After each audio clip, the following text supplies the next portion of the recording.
battle in the heart of Alabama caught our attention. Coal miners in one community, they've been on strike now for months.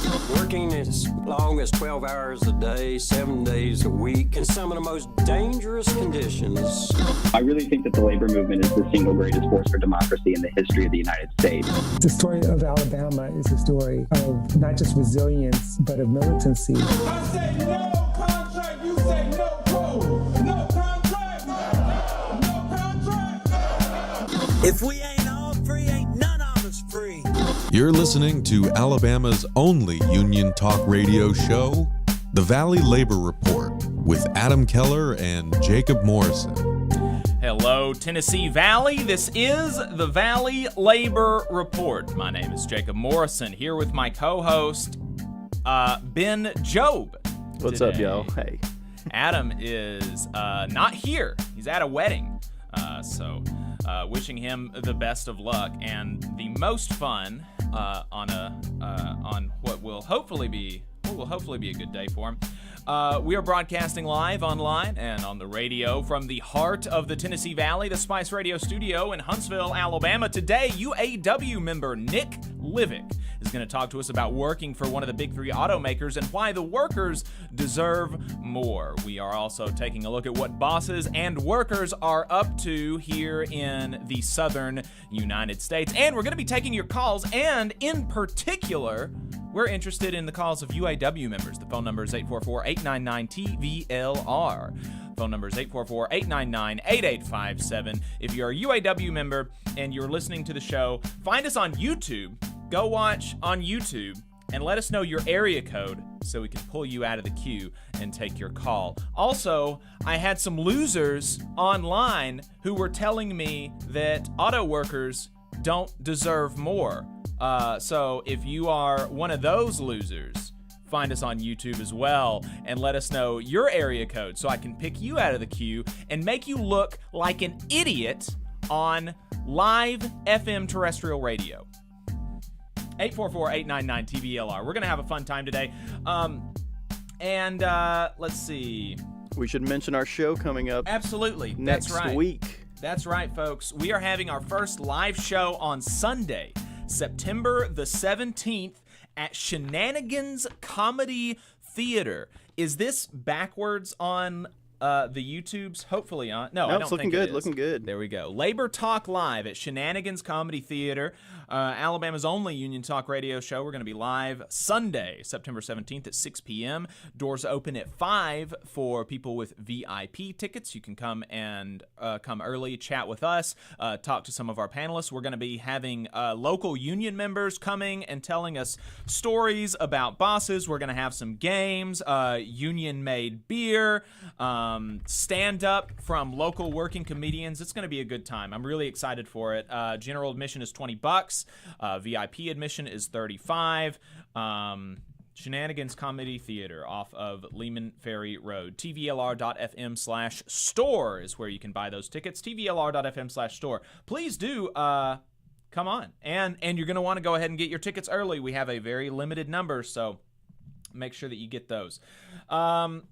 Yeah, so if you haven't gotten enough of us by the time that we wrap up here on the radio, or if you just want to see what we're up to throughout the week, you can find us anywhere you find anything online, all at the Valley Labor Report. Facebook, YouTube, Twitter, TikTok. And in particular on our website, TVLR.fm, where we put out our newsletters, Last Week in Southern Labor and Boss Watch, as well as occasionally original reporting from us or freelancers, opinion pieces, stuff like that. Just a reminder, your support helps us stay on the air. Our largest single source of funding comes directly from our listeners. So if you want to become a sustaining donor to the program, or just make a one-time donation, you can go to tvlr.fm/donate and use our union payment processing service. That's right. We are such a union radio show that even when we take your money, we do it the union way. And also, another good thing about that is that their processing fees are less than Patreon's. So Patreon takes like 4%, and Unionly only takes like 2.7 or something. So it's a really good deal for us and for you. tvlr.fm/donate. You can also buy our merch, tvlr.fm/store. If you're a member of a union, think about getting your local to sponsor the show.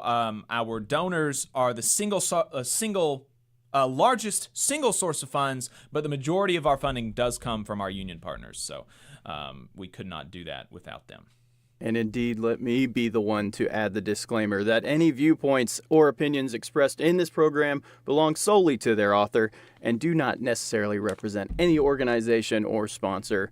We welcome everybody, whether you're on YouTube, Facebook, Unclaimed Mysteries, Internet Radio, WVNN, WZZA, WHIV, or through your favorite podcast app. And we are proud to be part of the Labor Radio Podcast Network and encourage our listeners to check that out. Excuse me. All right.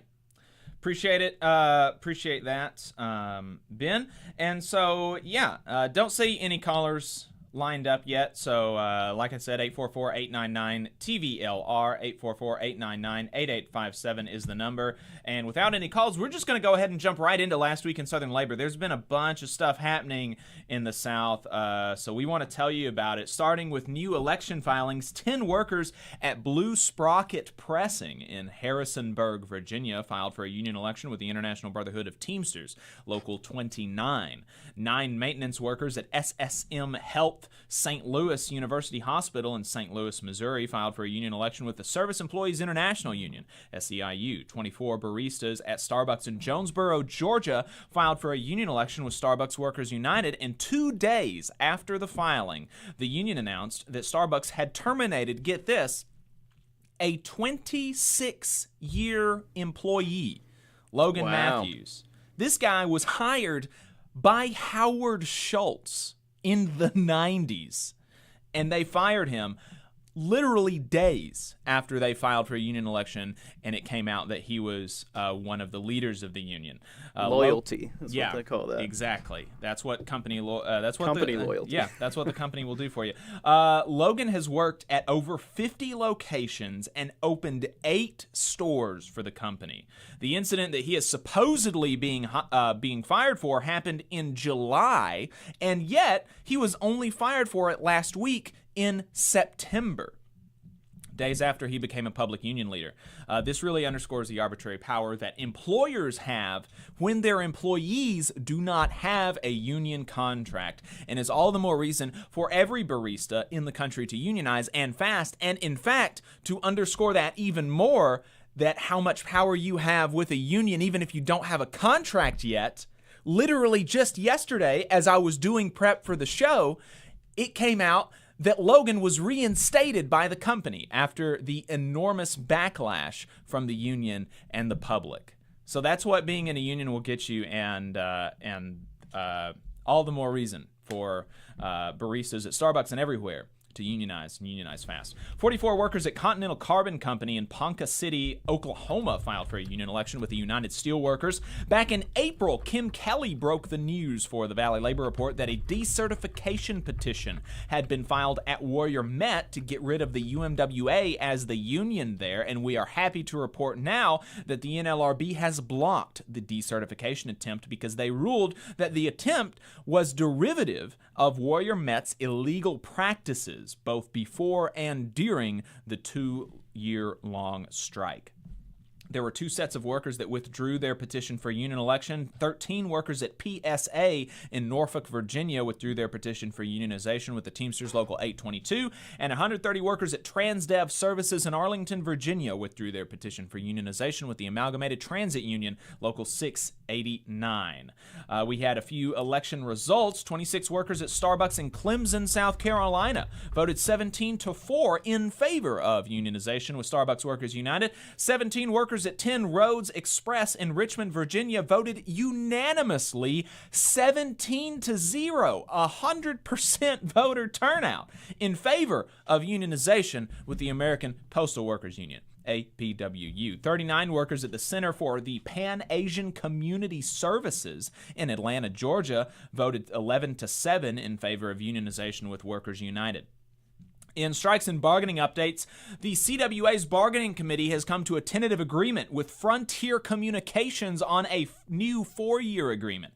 After several contract extensions that we kept you up to date on during last week in Southern Labor, the CWA said in their announcement that the contract achieves significant wage increases, preserves existing job security language, and maintains quality health and welfare benefits. In addition, Frontier has committed to creating additional jobs and a long-term work-at-home agreement. Members of the union will be voting on the agreement in the coming weeks, and we'll let you know how they vote. Walmart began paying some new hires $1 an hour less in July. It was first reported on last week by the Wall Street Journal. With no union at Walmart, there is no bargaining over the change. Hundreds of sanitation workers, members of the United Electrical Workers UE Local 150 for the city of Durham, North Carolina, went out on strike on September the 6th, and as of recording have not returned to work. Their demands include an immediate $5,000 bonus, pay for all work done outside of their job titles, and bringing all temporary employees on as permanent workers. They are being supported by the Southern Workers Assembly and have multiple events already planned for the next week. No cash, no trash is their slogan. Despite public sector collective bargaining agreements being illegal in North Carolina, this union in particular has racked up some impressive wins, including some that they discussed on our program last year. That's not all that's happening in Durham. The Union of Southern Service Workers held an action at a local Waffle House, and that's not all that the Union of Southern Service Workers was up to last week either. Waffle House workers in Atlanta, Georgia, delivered a demand letter to management over working conditions and wages. The United Campus Workers have been on a roll in the South. Last week, they announced the formation of a new chapter at Virginia Tech in partnership with the Virginia Education Association's Graduate Labor Union on campus. Graduate workers at the University of Florida announced that they had reached an agreement that includes a $2,200 increase to the minimum stipend, merit raises, and removal of outside employment restrictions. Shangri-La dispensary workers with the United Food and Commercial Workers Local 655 in Columbia, Missouri are still on strike. They began in May. Three Brothers Coffee workers with UFCW Local 1995 in Nashville, Tennessee have been on strike since June. And Memphis soy protein production workers with the Bakery, Confectionery, Tobacco Workers and Grain Millers International Union, BCTGM Local 390G, have also been on strike since June. You can watch our interview with local President Cedric Wilson on our YouTube channel. Bargaining continues contentiously with the UAW. Stellantis and GM finally responded with very similar offers to what Ford countered with. After GM's response, UAW President Shawn Fain said that GM either doesn't care or isn't listening when we say we need economic justice at GM by 11:59 p.m. on September 14th. The clock is ticking. Stop wasting our members' time. Tick-tock. In politics and legislation, the American Association of University Professors released the results of a survey of professors at Southern colleges. Respondents said they are deeply dissatisfied with higher education due to the impact of political interference and attacks on tenure. Most would not recommend their state for work, and many are looking for employment elsewhere. Retirement Systems of Alabama CEO David Bronner is warning that Republicans in the legislature and Alabama Governor Kay Ivey are eyeing an extreme school choice bill for the next session. To support workforce development programs that prepare young people and help them access good-paying careers, the U.S. Department of Labor announced last week the award of a $14 million grant to 7 organizations in 5 states, including Florida, Virginia, and Georgia, to deliver workforce services when youth are out of school. In internal union affairs, we spoke last week about a decertification campaign in the National Rural Letter Carriers Association. We spoke about that last week, and a rural carrier reached out to me regarding that decertification campaign, and they said that they agreed that there needs to be reform in the union, but were very much opposed to a decertification attempt. They recommended getting more information about the Rural Carriers Union from a podcast by some rural carriers, United We Scan. As well as diving into Labor Notes' vast resources on reform caucuses. Union Plus is an organization that provides discounts and benefits to union members. Every year, they give out a bunch of money and prizes, and Sharon Amir, a member of IATSE Local 700, won the grand prize of $40,000 and a trip to Ireland. She has committed her cash winnings, to the Entertainment Community Fund, which was set up by her union to help stagehands out of work due to the ongoing entertainment strikes. Additionally, myself and Adam were winners of a $2,000 prize. Hey, that's a big show of solidarity, giving up all that money for their brothers and sisters. Absolutely. Yeah. I mean, that's seriously. Awesome. She got $40,000 and she's like... she gave it to all of her brothers and sisters. That's awesome. But yeah, Adam and I also won $2,000, and we're going to be using that money on the show. So we're really excited to be recipients of some of those funds as well. In listener submissions, Brandy Booth told us about a wildcat strike that he saw in 1993 that was a result of management trying to speed up a line without negotiating. When the workers told management to go through the bargaining process, he got angry, pulled the chairs from the assembly line, and that's when the workers, quote, put down their tools, grabbed a coffee, and sat under the tree out back behind the plant.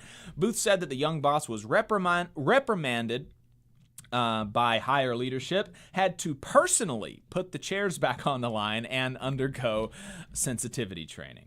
If we missed anything, folks, let us know about your union news from last week in the South, and we might talk about it on the next update. TVLR.fm/contact is where you can drop your tips. With that, we're going to go ahead and take a quick break. We're going to be right back with UAW member Nick Livick about working for one of the big three automakers and why the workers deserve more. Stay tuned. In Alabama, more than 200,000 of our friends and family members are living without health care coverage. Often folks can't stay healthy enough even to keep their jobs. We can fix this. It's time for us to find a way to close the health care coverage gap so that people can remain at work. Let's make this a priority. Let's close this gap and cover Alabama. To learn more and how you can help, visit coveralabama.org. The attorneys at Maples, Tucker & Jacobs have stood with the working people of Alabama for over 40 years, providing skilled legal representation for your workplace injury claims. When you are injured on the job, it can be a scary time. The attorneys at Maples, Tucker & Jacobs have the experience to guide you through the process to make sure that you and your family are properly taken care of and your rights are protected. If you need help, call the attorneys at Maples, Tucker & Jacobs at 855-617-9333 or visit online at www.mtnj.com. No representation is made that the quality of legal services provided is greater than the quality of legal services provided by other law firms. Support for the Valley Labor Report comes from the International Federation of Professional and Technical Engineers Union. Learn more by visiting www.ifpte.org. Attention union members, membership organizations, podcasters, or anyone with a payment processing need. The future is here, and your organization needs to be prepared by working with Unionly. With Unionly, your union or organization can take payments on a mobile device, eliminating processing fees, giving you a better price than other payment processing methods, while at the same time supporting a union-friendly business with a specialized skill set to meet your needs. Your members will thank you when they pay their dues at their convenience without waiting in line to deposit cash or check. Start preparing for the future today by calling 206-595-8631 or visiting unionly.io. Are you looking for a better future, a career that can have you set for life, and to be a part of something that's bigger than yourself? If you are, then consider a skilled trades apprenticeship with the International Union of Painters and Allied Trades. The work of IUPAT is all around us, from the industrial painters who work on the bridges to drywall finishers, floor coverers, the glazers who install the glass in our skylines, and so much more. With an IUPAT apprenticeship, you earn while you learn and receive benefits while learning the trade, including a pension. We provide world-class education free of charge. That's right, no student debt. Our starting salaries for apprentices that graduate is above the national median salary with benefits for entire families. And you have the flexibility to take your trade wherever you'd like in the country to work. IUPAT District Council 77 covers our entire region, so give Adam Booth a call at 205-603-3142 for more information. Again, that phone number is 205-603-3142. Come build a better future with us today and join IUPAT. I'm attorney Tommy Sinyard. When you've been injured and need help, you need a lawyer who's with you. Sinyard Law. You need attorneys always available to take care of you. Sinyard Law. And keep you in the loop. It's your case. You need to know what's happening. Sinyard Law. And never a charge to meet with us to evaluate your case. Sinyard Law. A new firm, but an old name. One that will stay with you every step of the way. Sinyard Law, the name with proven results. Support for this program is provided by the International Association for Machinists and Aerospace Workers, Local Lodge 44 in Decatur, Alabama. Learn more at iamaw44.org. Come on, you poor workers, good news to you I'll tell, how the good old union has come in here to dwell. Labor creates all wealth should go to labor, and you are listening to the Valley Labor Report. My name is Jacob Morrison. My co-host Adam Keller is out today. Ben Job is filling in for him in the producer box. We appreciate it. If you've got anything to add, you can give us a call or send us a text. The phone number is 844-899-TVLR. That is 844-899-8857. I see one caller on the line, but we're going to have to get to our guest first. So hang out, and I will pull you as soon as we finish talking to UAW member Nick Livick. I appreciate everybody watching us online. We got about 40 people watching on YouTube right now, but only 13 likes. Those are rookie numbers. We can get them up. We appreciate everybody hanging out with us in the chat.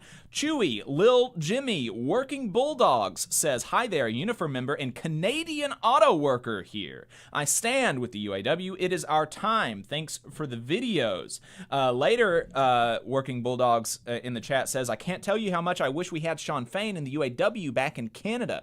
Many of us uniform members are not happy with our current leadership. Well, took a long time. a lot of organizing went into getting Sean Fain into the membership, but I also like Sean Fain. He's been putting in a lot of work. Putting in a lot of work. Jacob, Adam, Keller in the chat. Good morning, y'all. Thanks, Ben, for filling in for me. Absolutely. Infinite Content. Potato is in the chat. Alex, Chase from UAW 249. Thank you, Mel and Joe in the Facebook chat. We really appreciate everybody tuning in. Want to give a update really quick on the Wabtec strike from Pennsylvania before we go into the interview, because we talked to Chris Townsend about it a couple of weeks ago, and so you may be wondering, hey, what happened with that? Well, Wabtec's updated 4-year contract proposal with UE Locals 506 and 618 includes additional, they came to a tentative agreement, and then the members ratified it. So Wabtec workers in Pennsylvania, in Erie, Pennsylvania, are back at work with a new contract. And the new contract includes a 3% bump after the first year, additional guaranteed annual pay increases, a lump sum payment of $1,500. Other highlights include promotion opportunities, an expanded employee vacation plan, Wabtec contributions to employees' health reimbursement arrangement, a 40-hour cap on employees using personal time for family and medical leave, and the right to strike after the union exhausts the grievance process or if subcontracting results in layoffs. The proposed agreement also includes Wabtec's right to employ subcontractors, though, for business reasons. The new contract would also establish, and this is kind of sketchy. It's going to be really important on the members to enforce this very closely, very narrowly, but the new contract would establish a continuous improvement committee comprised of management and bargaining unit employees. The committee will carry out manufacturing improvement initiatives at the Erie plant to increase productivity, streamline operations, reduce waste, and upgrade safety. Folks, those committees are usually bad news. You got to watch out for them. Wabtec has subcontracted manufacturing jobs to continue production at its Erie site during the strike, and the company ended that contract once the contract was ratified. The UE said about its ratification that the contract represents a substantial improvement over what Wabtec had on the table in June. Local 506 President Scott Slauson said, "We are proud of the resolve of membership over 70 days on the picket line. As a result of the action taken by our members, we made both economic and non-economic gains." So there's your update on that. And with that, just another reminder about our live show tickets, tvlr.fm/store, Sunday, September 17th at 6 p.m. General admission is $20, $35 for VIP. Going to be a good time. Shenanigans Comedy Theater, Lehman Ferry Road. Union Beer. Huntsville. Union Beer, yeah. All right, so let's talk to UAW member Nick Livick. Really appreciate you taking the time to talk to us this morning, brother. No, thanks for having me. So let's start with, just a little bit of biographical information. You work for one of the big three automakers. Which one?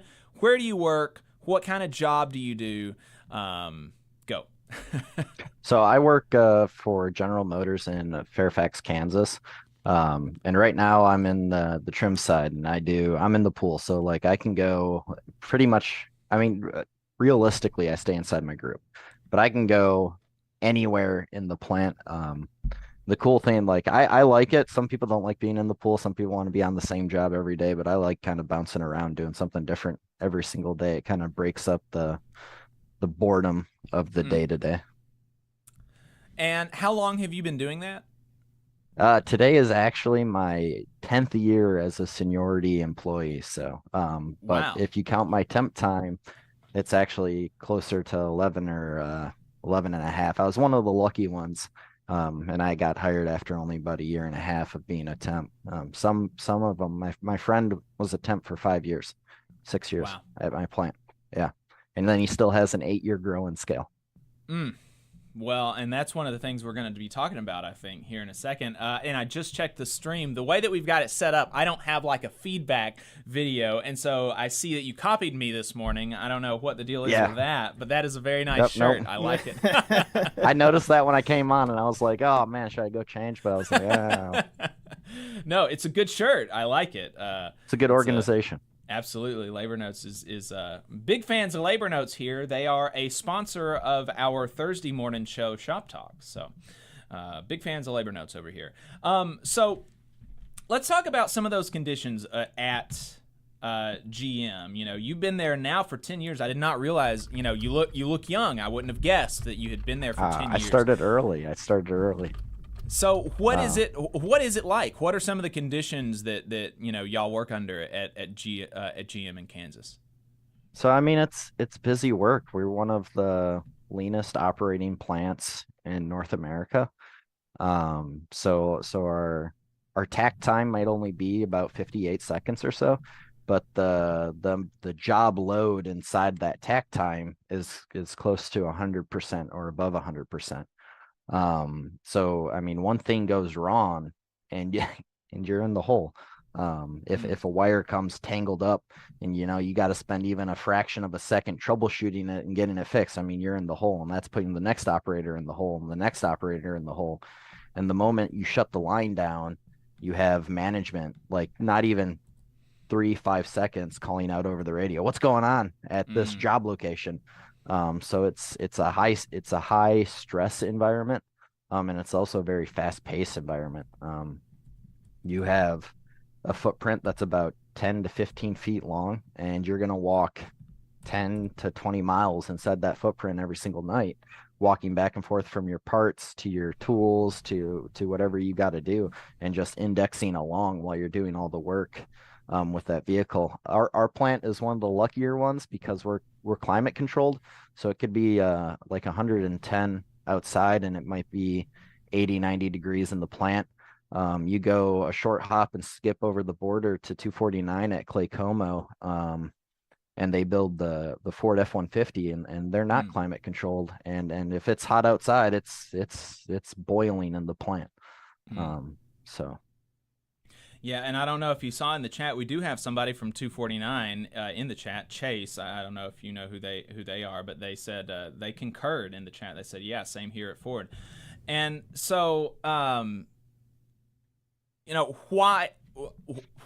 what are kind of the animating issues as you see them, or is the workforce animated? How are your coworkers feeling about this round of negotiations? Man, everything is different. Like it is insane, the difference, one member, one vote, and how it's changed our leadership. We are getting so much more information out from international than we've ever gotten before, and people are really fired up. This is a lot of Sean. This entire Members United team that got elected. The big three actually created this team because this is what the shop floor has been saying. And when we got to voice our opinion as a collective and we chose change, it's what we've been saying for years. I mean, we've been forgotten. If you look back at the past few contracts, 2011, we didn't get a raise. 2015, I think it was like a meager raise. And then 2019, it was like 2-3% raises. So we're not even keeping up with inflation at this point. Our wages are falling behind. Our work is getting busier. These proposals come out, and I'm sure it's the same way at 249. But when my shop floor saw the GM proposal, I mean, we had our lunch break like 30 minutes afterwards, and people were upset. We came in during COVID. We risked our lives for these companies, and some of our brothers and sisters died from getting infected. And I mean, this is all you're offering us, and then you want to turn around and say we're a family. You want to turn around and say we're a team, but you're not rewarded. Like, if this is a team, if we're a family, this is abusive, and I want out. Right. But we're just trying to fight for our fair, equitable share. Right, and that's something that's important to underscore, that the fairness of this thing, because some people are still in the 2008 that's where they've got their mind about the American auto industry, that it's this, it's super fragile, anything at all could make it collapse, and these poor companies, all this kind of stuff. But that's not where they are anymore, right? No, and my story starts out in Janesville, Wisconsin. That's where my parents came from. That's where my grandfather worked. So I'm very, very aware of what it's like to go through a plant closure and what it was like to go through that entire scenario. And the union members get a bad rap over that. The Great Recession, like, the auto workers aren't to blame for that. Like, that was a Wall Street thing. I mean, the entire stock market crashed, and you're telling us like UAW members making decent wages and decent benefits caused that? No. What caused that was bad management. They decided to continue to produce gas guzzling SUVs and trucks while their competitors, if they want to talk about being competitive, while their competitors were making fuel efficient, smaller cars because they saw the gas prices rising. And the big three didn't change fast enough. And then they came to us and they said, hey, it was part of the government mandate that we give up some of these benefits. And it was like we were promised that this is just temporary. It's just temporary. Right. You're going to get these benefits back as soon as we're back up on our feet. Well, here we are, nearly a decade later, and then record profits over the decade later. Record profits. I mean, they've never been more profitable. You're talking about companies that have made over $250 billion, and they're still acting like they're broke, while their CEOs are getting massive increases. You look at the GM reinstated the dividend. On that alone, if they paid out an increase to all of the hourly workers, it would be over a $6.30 30-cent raise. I mean, it's insane. It's insane. It really is. And you know, Ford, they talked about, Sean Fain talked in his address last week about how Ford is increasing their dividend payouts from 22 to 23 by 150%, not by 50%, by 150% in 1 year. And they're trying to come back at y'all for, I mean, that's a 150% raise for these people who are making money because they have money. That's it. They're not doing any work for it. They're just sitting there, and they're not, that's the other super frustrating thing, is most of these freaks are not even like pressing the button to invest in Ford. They have people doing that for them. Like, in no way are they doing any sort of labor for for this raise, 150% raise that they're just being given without even asking for it. And they're just sitting at home in their underwear, you know, and just relaxing. And it's like, people are coming back at y'all for, you're wanting a 40% raise over 4 years, and they're saying, "Oh, y'all are crazy." I mean, what's crazy is we've been forgotten. I mean, you look at this industry. I'm third generation UAW, so I got nothing but and this is a lot of a lot of ways the UAW members feel. We take immense pride in our companies. We take immense pride in our work. You ask anybody on that floor, like I might talk a little smack about, you know, the Ford F-150. But at the end of the day, you know, 249 was standing with us on our picket lines, and we're going to be standing there with them. We have a lot of pride in our work. We have a lot of pride in our companies. We want these companies to be successful. We want American auto manufacturing to be in existence for the next generation. And that's really what this battle is about.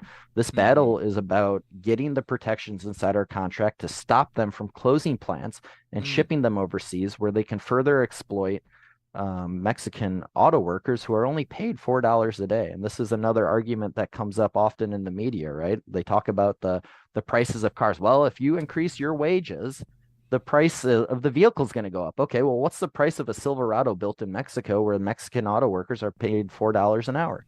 It's the same price. It's corporate greed. It has nothing to do with our wages. Their prices have increased over 40% in the vehicle prices, and we've gotten meager raises. I mean, we started out in 2007. We were making, our top wage was a 28 and some change. I think it was like 28.72. Well, it's only $32 an hour right now.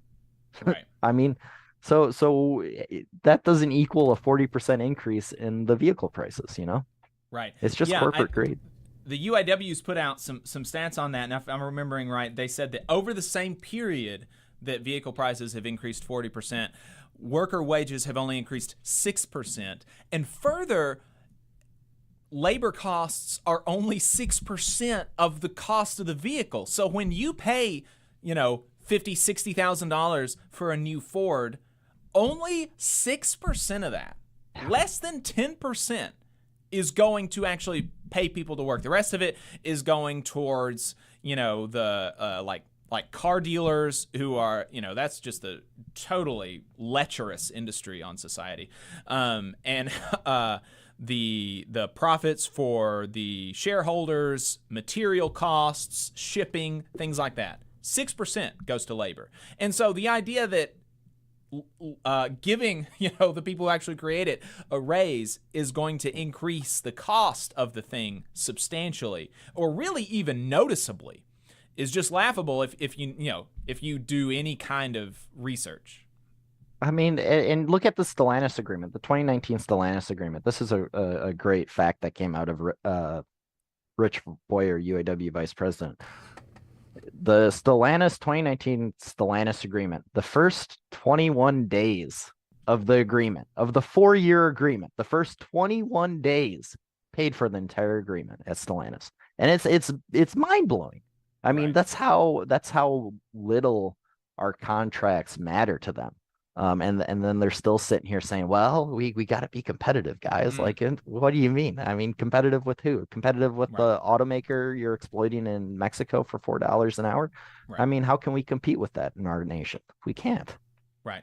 And that's the importance of these working family protection programs that the UAW is putting out there, which, the UAW is proposing the right to strike over plant closures, and also the Working Families Protection Program, which would say, like, okay, look, if you want to move a plant, then you have to keep paying us in our communities to build up our communities, to do community service, to do local public works projects and stuff like this. You can't anymore just leave a community high and dry like you have done under every single administration since NAFTA. Trump, and he came out last week trying to attack Sean Fain, which is amazing. And his lies about what he did for manufacturing workers in the United States. Manufacturing workers lost jobs under the Trump administration. Jobs went to Mexico under the Trump administration. And so the UAW is saying in this contract, they're proposing, look, if you do this, you got to keep paying us. You can't just leave us high and dry. You have to take care of our communities like we took care of you. And that might sound insane to some people, but and this is what I lived through in Janesville. And I know that we've had Lordstown, I know we've had Belvedere, and all these stories, all these 65 plant closures in 20 years. I mean, that's huge. And when these jobs leave, you got to remember, for every job in the plant, 7 jobs are supported outside the plant in the supply chains and the parts suppliers. Janesville, Belvedere, and Lordstown, any community where these factories leave, they get decimated. And I'm not talking like, oh yeah, they're rebounding. We're still 2 decades later, and there's still a hole in the Janesville economy. They're doing a lot better, but that's what happens when these good paying jobs leave. It's almost criminal. And they turn around and then they extort the local electeds and the state electeds, and they say, well, if you want us to keep here, you gotta sweeten the pot, you gotta give us some money, you gotta help us be competitive. So like, they're going around to everybody in the scenario saying we got to be competitive, and who's making out like bandits? It's the shareholders and the CEOs. Exactly. And those 65 plant closures over the last 20 years, the majority of those have been when these companies have been seeing huge profits. The majority of those 65 closures in the last 20 years did not come in 2008. They did not come in the immediate aftermath of 2008. They came when these companies were profitable and doing well, and they wanted to steal more value from the people that actually create their products, whether in Mexico or in the United States. They just wanted to take more from the people who actually produce the thing. And so we've been seeing, with Sean Fain doing these weekly updates. His most recent one came out last night at like 6 p.m. I watched it on the way home from a minor league baseball game. The minor league baseball players, by the way, recently unionized, and they make twice as much as they did before they unionized. So that's that was another good thing. I'm really happy to support the minor league baseball now. But I listened to it on the way home, and he went through all 3 of the big three's counter proposals. They've all come back with new offers now, and he went through them, and they were all severely insufficient. They fell very short of what the UAW was asking for, and and there's a lot of energy in the chat, in the comments section on both YouTube and Facebook, from UAW members, anger from UAW members. And the Facebook live stream in particular was kind of astounding because it had 10,000 comments within a few hours of the live stream being over. And so does that energy for Sean Fain, is it replicated in real life? And I ask that because, and people may not know that aren't following, that, if you don't listen to the show, maybe you don't know, Sean Fain did not win by very much. He was like a few hundred votes is what he won by. The turnout in the election was not very large. So, it's not like Sean Fain came in with just this huge kind of sweeping mandate. He really kind of squeaked in. And so it's almost a little bit surprising that you're seeing so much energy, at least online. Is that translating in real life? Yeah, it is translating in real life because this is what we've been saying for years. And I'd push back on one thing that you said. I do think this is a mandate. We went up, Sean Fain went up against a caucus that had sole and total control of our organization for over 70 years. And when you go up against that kind of ingrained power structure and you beat them on every single seat that you contest, that's true. That is a mandate, and the membership wants a different direction. And now that you're getting a different direction, I think we're gonna win a lot of people. I think Sean's gonna win a lot of people over because he's doing what the membership has always wanted. There might have been some hesitation at the beginning, but everyone sees this. I mean, he says that this is our generation's defining moment, but it's our fight. It's our generational fight. If we can't win this, if we can't win it, what's going to happen when these vehicles go electric and there's 30% less manpower? I mean, our industry is changing more in the next decade than it has in the last 100 and so years. And we got to make sure that these are good paying jobs. We can't allow these jobs to become we got to stop the race to the bottom. We cannot allow these jobs to become low paying, bad jobs with no benefits. There's a reason why these jobs are good paying jobs. I mean, they're tough. Your body's gonna be in pain. Before the age of 26, I had trigger finger, frozen shoulder, carpal tunnel in both my wrists. Every day I wake up, almost my hands are numb. I mean, these are tough jobs. And now these battery plants are coming in and the conditions are terrible. And everybody knows this. Everybody's like, it's almost like we agitate ourselves on a daily basis just by going into work because the conditions have gotten so terrible. Right. And I didn't mean to undersell the achievement. It's a huge achievement. And that is important to note about that every seat that the Reform Caucus and the UAW contested, they won, they swept. And so that's very impressive. And the people that, some of the others that did not, the UAWD did not contest, those directors at the International, Chuck Browning in particular, I think he's kind of, fallen in line with the new leadership, and it seems like he's, really supportive of Fain, even though he was a supporter of the Curry slate before. And so that's really, that is heartening to me to see that at least publicly, the old guard are not trying to undermine Sean Fain.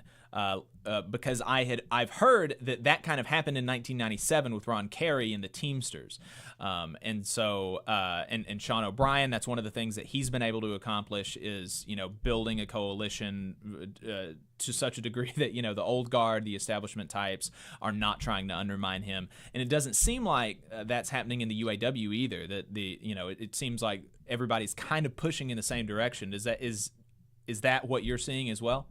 Yeah, and there are a few on the fringes, and I get into these kind of arguments on Facebook with people sometimes, and at the end of the day, it doesn't matter what caucus you belong to. I have deep ideological differences with some admin caucus supporters, but there are also some people that support the admin caucus that I respect and I can talk to and I can work with. We had an election. That election is over. We aired our grievances. We set up our different visions. The membership has decided. So for the next 4 years, we gotta work together. We gotta come together, and we gotta do what's right for this membership. And I think that's what you're seeing, and I think everybody understands that. And come 4 years, let's have another election. Let's see what the membership wants to do. But at the end of the day, it's about what the membership wants, not what about it's not about what UAWD wants. It's not about what the admin caucus wants. It's not about what Brian Keller's caucus wants. It's about what the membership wants, and I can stand behind that. That's why I fought so hard for one member, one vote, because above all, it's the membership that matters. The rank and file are the highest authority of our union, and our union who controls our union shouldn't be decided by 1,000 delegates in Detroit every 4 years. It should be decided by the membership who's going to work every day, clocking in, and they should get a direct say in their elections. So right. And you were a big supporter of Fain during the election, and you're a member of UAWD. When did you get involved with the Reform Caucus and UAW, and how do you feel now about kind of your investment in the the one member one vote movement and generally, and then Shawn Fain's campaign specifically? So I started getting more involved during the one member one vote referendum. I saw it as an all hands on deck kind of moment. Especially when you know the history of the UAW and you know how many reform movements have come before and how many people have kind of been pushed out, intimidated, bullied, and in some cases even fired and conspired against. There is a reason why over 60% of the membership wanted to go to one member one vote. And so I got involved, and then in the election, I was on the communications committee, and we were just trying to get the message out. I did a lot of flyering. I think at our location, we passed out over 7,000 flyers. And in the beginning because UAWD is a rank and file caucus. So no decisions are made that aren't democratic decisions. So like even the slate was elected democratically. We had an entire interview process, right? And so this guy, you start hearing about the Shawn Fain guy, and then you're like, oh, he's on international staff, like, and then you're talking to him and you're listening to his story and about the things like that he's had to fight against and how he stood up against the entire bargaining committee. I mean, he was one of two people that stood up and said, hey, don't ratify this agreement. I want to say it was in 2011 or 2015. He actually went against the status quo and publicly campaigned for a no vote. And then you see, like, you start hearing it and you're like, okay, this guy's like, just he's one of us. He's somebody that is really passionate about the UAW. He really loves this organization, and he's given his heart and soul to this organization, and he wants change. But I mean, even as I was campaigning for him, like, this is beyond my wildest dreams. I mean, it's inspiring. I mean, and he's not just articulating this argument like, we got to do this for us, because it's never been for us. We got to get out of the business unionism mindset where we only fight for our members. This is social justice organizing model.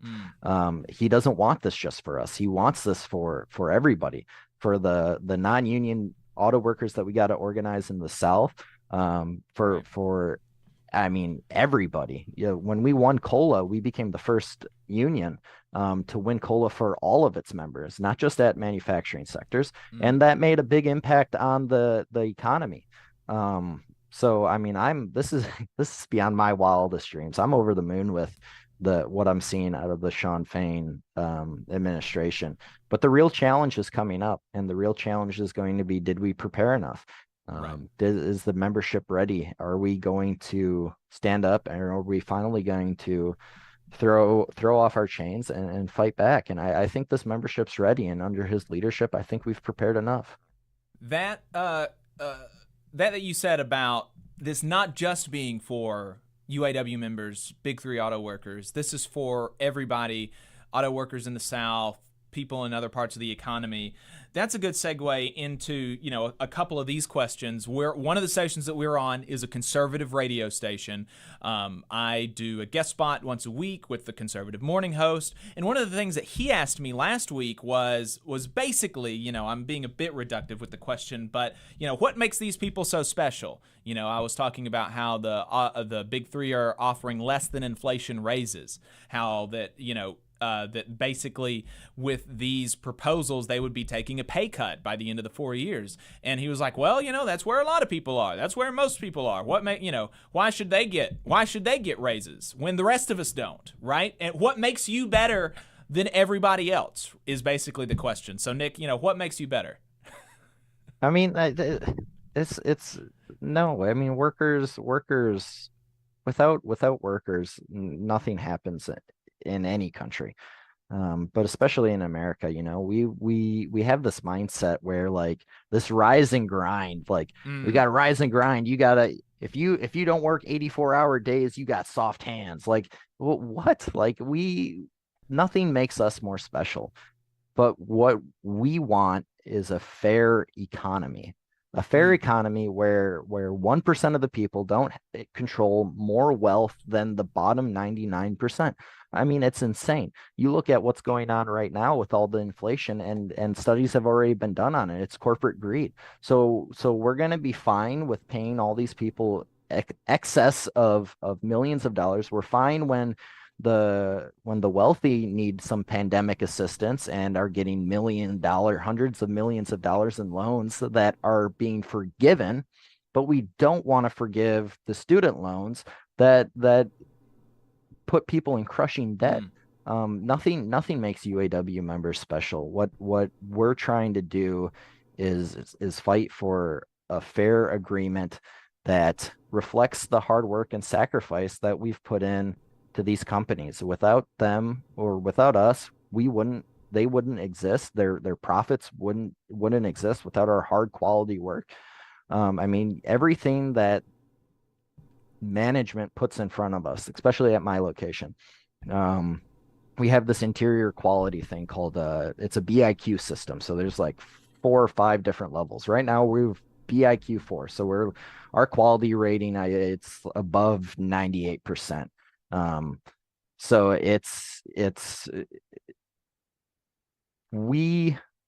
everything that they put in front of us, every goal we smash, and it's like that across the board. Management says, okay, we got to do this, we do that. But at what point do we start seeing the rewards for our hard work? I mean, they want to keep on only giving us raises that don't even keep up with inflation. Like, how long can an economy like that realistically run? I mean, it's the consumer that drives the economy. It's not the rich. It's somebody like Jeff Bezos hoarding billions of dollars like Smaug in Lord of the Rings. I mean, who's going to spend more? You know, the mom who's got to put her kids through daycare and feed her kids and buy Christmas presents and birthday presents. Who's going to spend more of their money in the economy? It's the working class, and that's why the working class needs a raise, so we can actually have an economy that's fair, and we don't have to keep on going down this spiral where the majority are left with nothing. I mean, it's like we're going into another Gilded Age. I don't understand the conservative mindset on this point. Right. Are you willing to strike if necessary? Man, I have been preparing for this. I mean, I'm 3rd generation UAW, so I mean, it's ingrained, especially after living through Janesville. You know, if I don't carry credit card debt, because I've seen. I mean, I watched disaster happen in Janesville. I saw people lose their homes, their cars, their everything. I mean, some people even took their own lives. I mean, it's insane. I'm ready to strike. I'm ready to do whatever is possible, because it's not just for me. I look in the eyes of my children, and if I can't fight for this, if I can't win this for them, I mean, I don't want them following in my footprints. I don't want them going into the factories. If this is going to be the deal that they're getting, I don't want them in this industry. And it's about saving this for the next generation and making sure these jobs are still a gold standard, because these jobs deserve to be a gold standard, especially when you're making them billions of dollars, $21 billion in the first 6 months of the year. That's insane. And they're telling us that we're being outrageous. Yeah, as long as it takes. And I think everybody is ready. I don't think my mindset is unique. Everybody I've talked to on my floor, even down to the temp, you know, they're ready to their strike because they've been temps they're getting abused. We're working, some Stellantis is working 90 days critical status, 7 days a week, 12-hour days, and we're ready. We're sick of this. We want to be able to experience our children. We want to be able to experience birthday parties, football games, baseball games, dance recitals. We deserve this. It's not something that's only for the ultra wealthy. It's something that's for the working class, and we're all ready. So I would tell these companies, you know, we're ready. And we're serious about this. And the rank and file is serious about this. It isn't just Sean Fain. It's every single one of us. and we are ready to reach a fair and equitable agreement at whatever it takes. And prediction, do you think y'all are going to be going on strike Thursday at midnight? Now, with all that said, do I want to go on strike? No, I don't. I want a fair and equitable agreement to be reached. Do I think we're going to go on strike as far apart as everything as we are, and as these corporations are playing games? We got the Stellantis guy going down to Acapulco, Mexico for 2 weeks in the middle of negotiations to his second multi-million-dollar mansion in Mexico. Like, what are you guys thinking? We have CEOs that show up late or don't show up at all. I mean, they clearly don't respect us, and they want to talk about absenteeism. Yeah, I mean, I hope we get a fair agreement. I think this is the way the company's bargainers are playing these games. I don't see how that's possible. I know a lot of work gets done in the 11th hour. So maybe there will be some like landmark thing here, but from what I'm seeing, these companies, they say they respect us, they say we're family in the public, and then they go behind closed doors with our national bargainers and they say, you guys are not worthy. We do not respect your work. We do not respect your time. We do not respect that you want more time with your family. We do not respect that you want higher wages. So I'm seeing this, everything now is pointing all signs to that there's going to be a strike on September 14th. And that's sad. And the company should feel bad about that. That they're going to force people to choose between paying their bills, paying their mortgages, paying their car payments, rather than giving them the fair deal when we lived through COVID and people literally died to make them money. And they should be ashamed of themselves for that. UAW member Nick Livick, appreciate you taking the time this morning. Thank you. Yep, thank you. All right, folks, with that, we're going to go ahead and head into our final break. We'll be right back with Boss Watch, also taking your calls, 844-899-8857, 844-899-TVLR is the phone number. You can call or text, and we'll bring you on the air, particularly if you're a UAW member. But a precaution, we're on FM radio, so I know you union auto workers, some of you have mouths. Colorful language. So don't get us kicked off the radio. We'll be right back, folks. Stay tuned. In Alabama, more than 200,000 of our friends and neighbors are living without health care coverage. Often folks can't stay healthy enough to keep their jobs. We need to fix this. Let's close the health care coverage gap. To learn more, visit coveralabama.org. Support for this program also comes from the Iron Workers, Local 477. So if you are looking for contractors with lower than average EMR and TRIR, they tell me that if you need to know what those mean, then you will. Or if you need to supplement a workforce at any level for any amount of time, short or long term, if you need iron workers that come trained and certified at no extra cost, or if you need workers from superintendent down to general laborer, and you're looking to start work on a project, or you're unhappy with your current contractor situation, you need to call my friend Jeb Miles with the Iron Workers Local 477. They only work with the best in the business, vetted contractors, and can do all kinds of jobs, from roofing to steel and bridge erection, from welding to heavy rigging, from structural repairs to machinery alignment, and much more. They supply manpower on 4 of the 5 largest projects in North Alabama, so you know they're legit. If you need good quality, safe, efficient, diligent, and knowledgeable workers on your job, then you need the Iron Workers Local 477. Call Jeb Miles at 256-383-3334 or via email at local477@bellsouth.net, and make sure you tell them that you heard about them on the Valley Labor Report. We're the nurses, firefighters, and claims representatives that help keep our government services running. We respond to natural disasters. We care for our nation's veterans, and we investigate discrimination in the workplace. We are federal and D.C. government workers, and we are proud to serve the American people. Working in more than 70 agencies across the government, we know we can fulfill our mission because our union has our back. Learn more at afge.org. Paid for by the American Federation of Government Employees, AFL-CIO. The Laborers International Union of North America, Local 366, is proudly recruiting North Alabama workers to work construction and nuclear plant maintenance. If you're interested, please contact Donna at their training center to start the process. That phone number is 256-415-7452. Again, that phone number is 256-415-7452. No experience is needed. Free training is offered, but you must be able to pass a background check and a drug test. Local hiring that grows our community with good-paying jobs that have benefits is their mission. Live better, work union, Local 366, feel the power.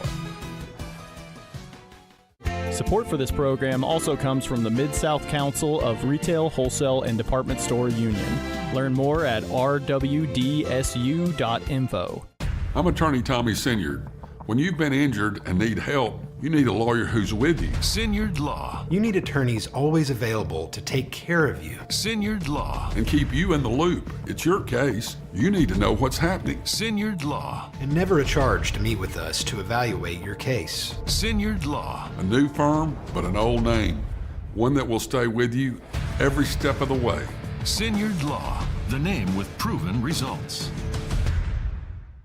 Come on, you poor workers, good news to you I'll tell.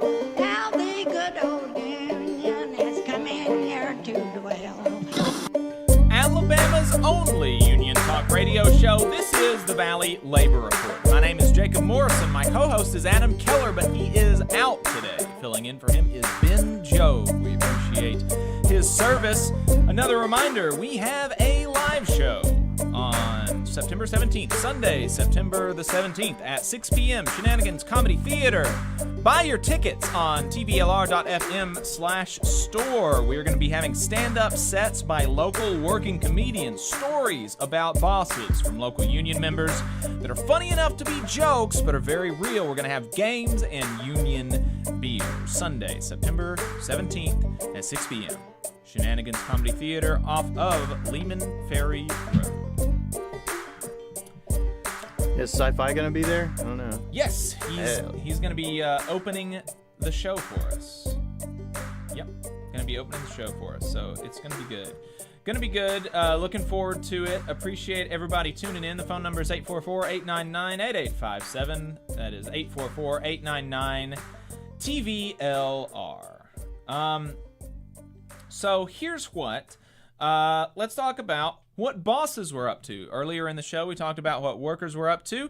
Let's talk about what bosses were up to in the South last week, and it is never good. We do this segment because bosses, we think, get off way too easy. They have, every night you're going to see a parade of mugshots on the local news about people doing robbery, petty theft, trespassing, stuff like that. And you never hear about the bosses who steal billions of dollars from working people, who sexually harass us, who discriminate against us, who are responsible for our deaths in the workplace. Never hear about that, but here you do. So let's go ahead and start off in Louisiana, where the U.S. Department of Labor has obtained a consent judgment requiring the operator of a New Orleans area home health care agency to pay 80 workers a total of $630,000 in back wages and damages after the employer misclassified them as independent contractors. The judgment against Parishes Supportive Living Incorporated and owner Belinda Vining Trepanier follows an investigation by the department's Wage and Hour Division that found the employer's misclassification denied overtime pay and other benefits to employees assigned to the agency's location in Medier and Hammond in violation of the Fair Labor Standards Act. The division's review of the employer's pay practices from December 2019 to December 2022 found that Parish's supportive living willfully failed to pay overtime wages for hours after 40 in a work week as required by law. In addition to payment of back wages and damages, the employers must retain an independent third-party auditor to review the company's payroll and pay practices for a 3-year period and prepare status reports on the employer's ongoing FLSA compliance. Staying in Louisiana, Hooters of Louisiana and associated companies have agreed to pay former black employees $650,000 to settle a race and retaliation lawsuit brought by the U.S. Equal Employment Opportunity Commission, the agency announced last week. According to the EEOC's lawsuit, Hooters subjected African American employees at a Metairie located Hooters restaurant to a workplace environment of offensive and demeaning remarks based on their race since at least 2017. Hooters also did not rehire any of the restaurant's African American employees after laying off staff in 2020 at the outset of the pandemic. Instead, according to the lawsuit, Hooters initially restaffed the restaurant solely with non-black employees, and several of the laid-off African American employees complained about the offensive racial remarks and hiring practices, but none of the African American employees were rehired despite their qualifications. Under the 3-year consent decree, Hooters will pay the former employees $650,000 in back pay and damages. Hooters will also conduct training, revise policies, provide regular reports to the EEOC, and post a notice affirming its obligations under Title VII.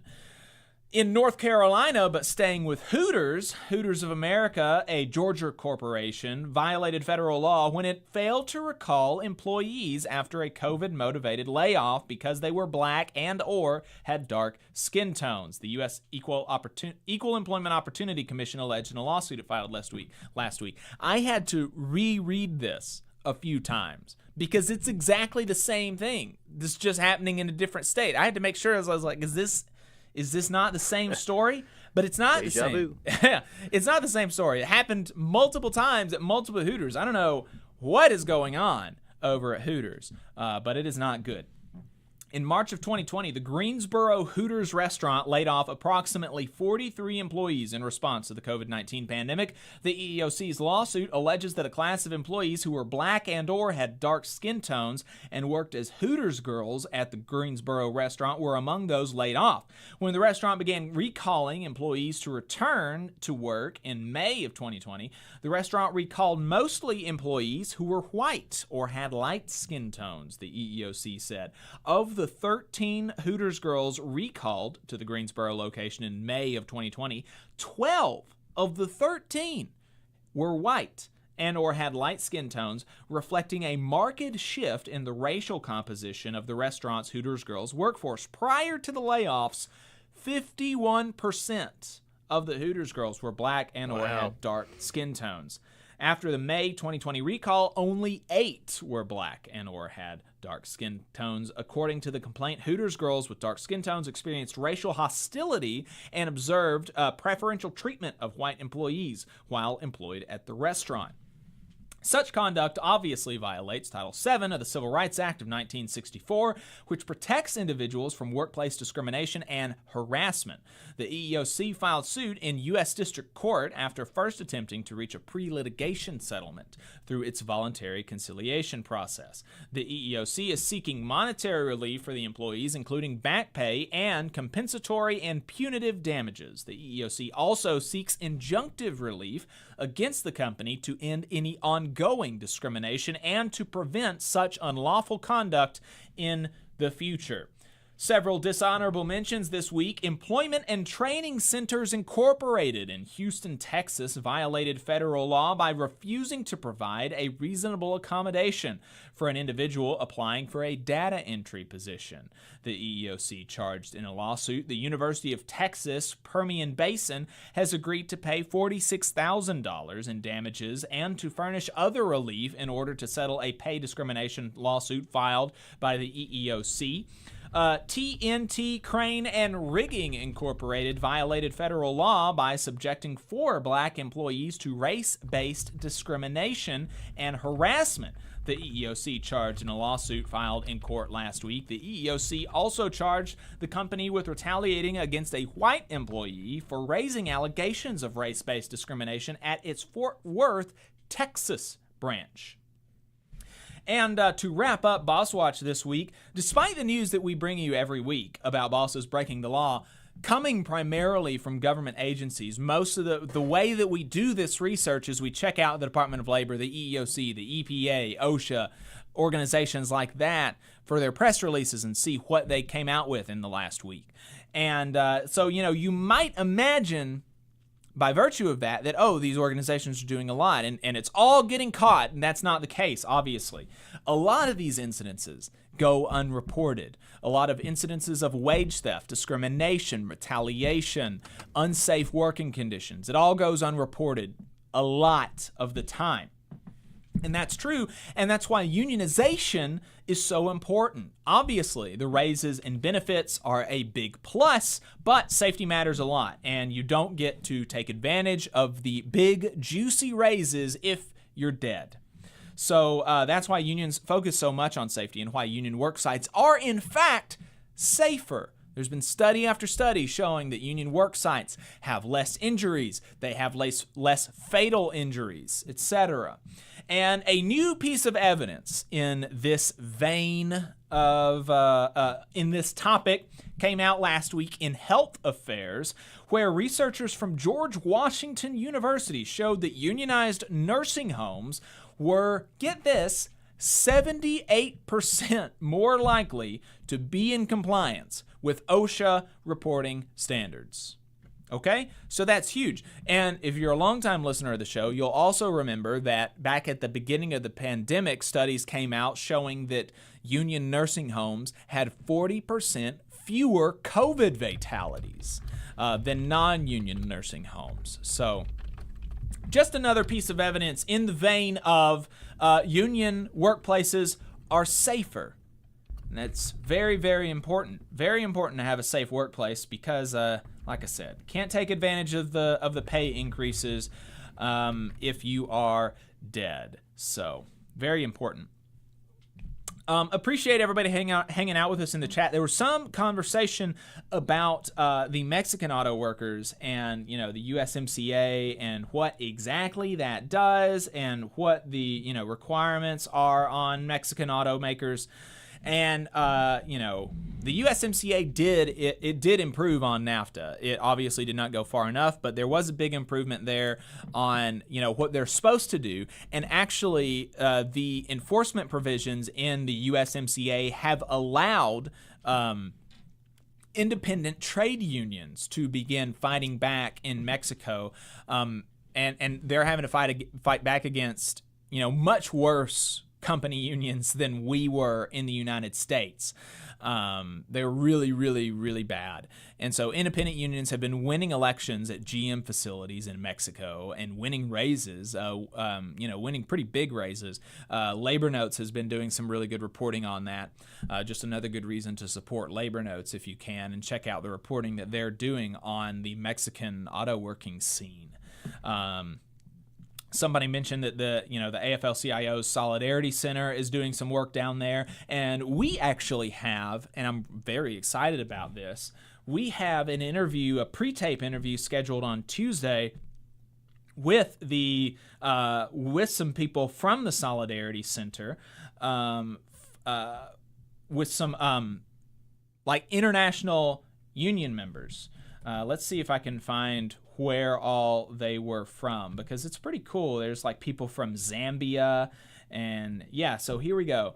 Talking to somebody from the Zambia Congress of Trade Unions, talking to somebody from the General Secretary of the Confederation of Indonesian Workers, and the General Secretary of the Federation of Mining and Energy for Indonesia.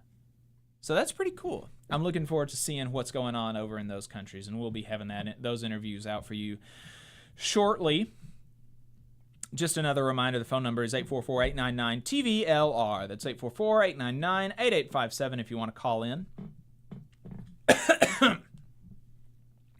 And Working Bulldog says, can you talk more about how Shawn Fain stood up to the old negotiating team? I lost my signal briefly when you were discussing that.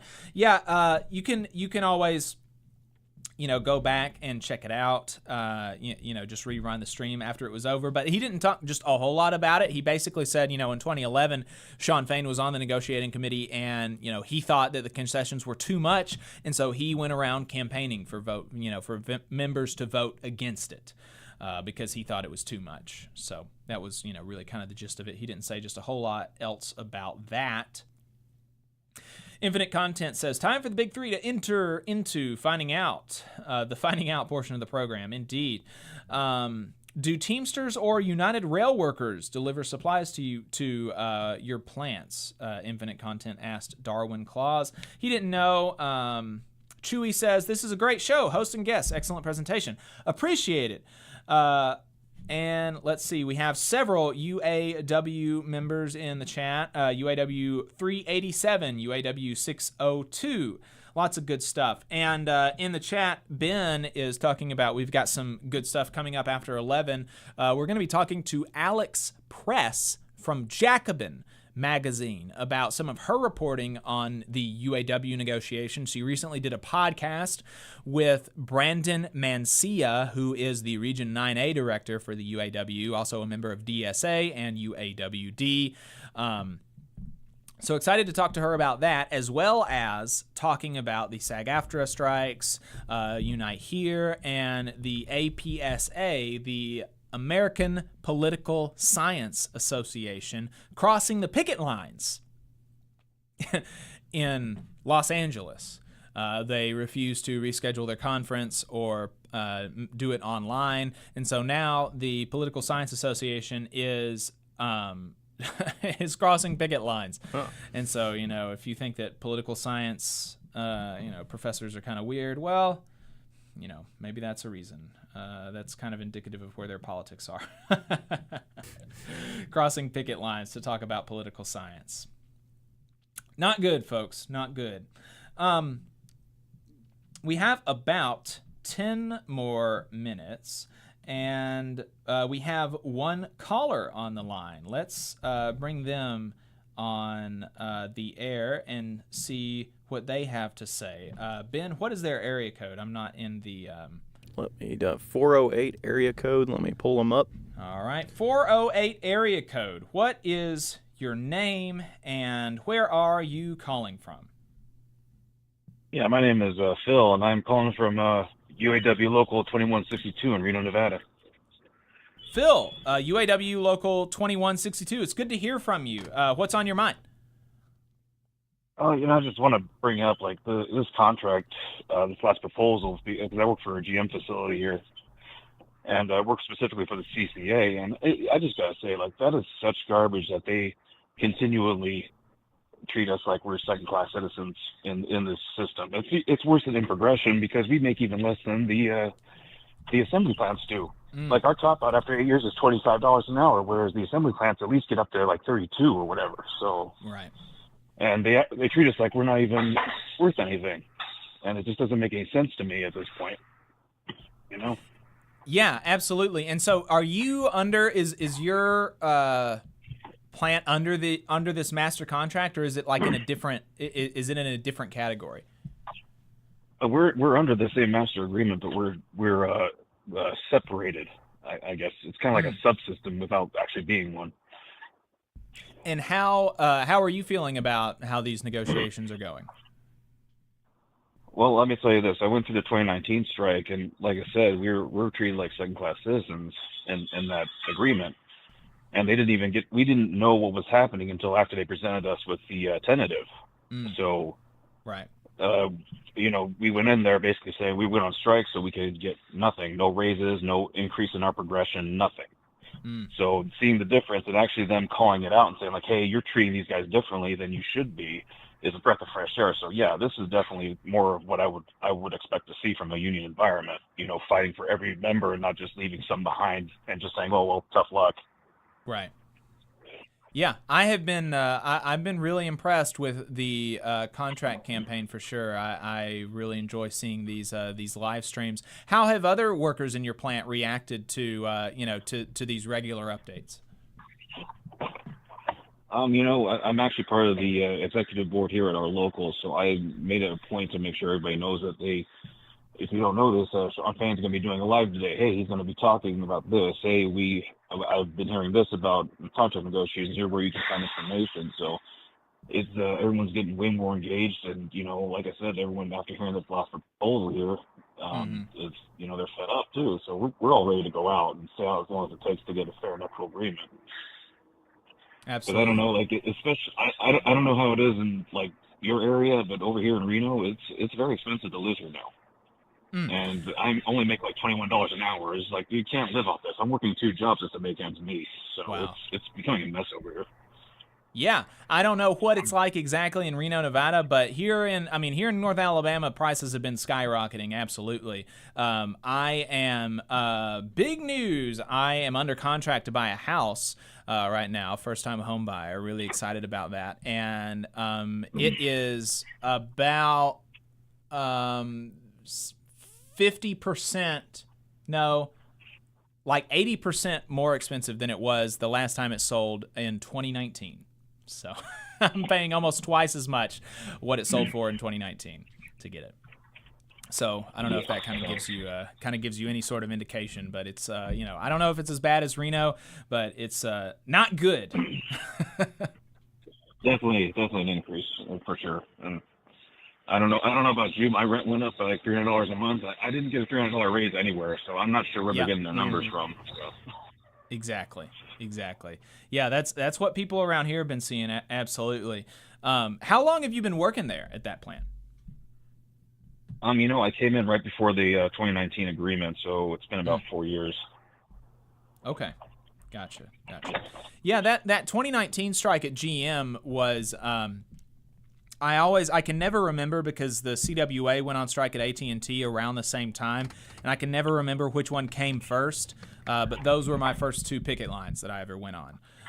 So that's where I'm going to be. I went to walk the picket line with the GM plant, UAW Local 1853 in Spring Hill, Tennessee, and that's where I'm going to be heading if y'all go on strike again. This year. Oh, that's good. I mean, if we do go on strike, I hope it's not very long. But like I said, I'm willing to stay out as long as it takes because we all deserve our fair share at this point. So, and like I said, the proposals they've been giving and the fact that once again, I don't know if you saw like the highlights that he gave out, but like they're excluding us again, this division. And we do parts. Like, it's important for their bottom line that we provide the parts to these dealerships to repair their vehicles. Right. And it's like we're one of the biggest money makers, and they treat us like we don't make anything, like we cost them money, and it makes 0 sense. Right. So I don't know if they're just trying to divide the membership like between like manufacturing and the other plants, like the other like parts or components. That's what it's becoming. Yeah. That's exactly right. That's what they want to do is divide the membership. Well, hey brother, I appreciate the call. Thanks for calling in, and feel free to call in anytime, and especially next week if y'all are on strike. Let us know how it's going out there. I appreciate all the work you're doing. Appreciate you, brother. Take care. Thank you. Thanks. Yeah, thanks for calling. Phone number is 844-899-TVLR. That is 844-899-8857 if you want to get in where Phil was. And with that, we're going to go ahead and wrap up the first half of the show. Like I said, we're on FM radio, but only for half the show. So there's a whole other second half of the program if you're listening to us on the radio right now. And you can find us on YouTube or Facebook, where we're going to continue for another hour and a half roundabouts. But if you don't want to come with us, I understand, and that is fine. And so we'll go ahead and sign off. Before we do that, just want to put in a few plugs here. Labor Notes, always hosting a series of online trainings this month. They have Secrets of a Successful Organizer. Very, very good stuff. That's going to be Thursdays from 7 to 9 Central Time on September 14th, 21st, and 28th. Also, they have a stewards workshop on the 26th dealing with difficult supervisors. You can go to labornotes.org/events to learn more.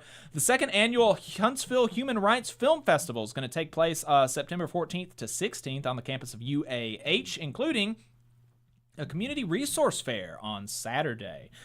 So that should be fun. On Monday, October 16th, historian Blair L.M. Kelly and last week's guest is going to be hosting a panel on a people's history of the black working class. So check that out. The AFL-CIO is doing a virtual organizer training on September 27th. The Citizens Climate Lobby in Huntsville is holding their monthly meeting on Tuesday, September the 12th. And don't forget to tune into Shop Talk on Thursday mornings. With that, we are going to head into overtime. Appreciate you listening. See you next week. All power to the workers. And I also have to say, if you haven't gotten your tickets to our event That's right. up next weekend, TVLR.fm/store. We'll see you soon. Oh.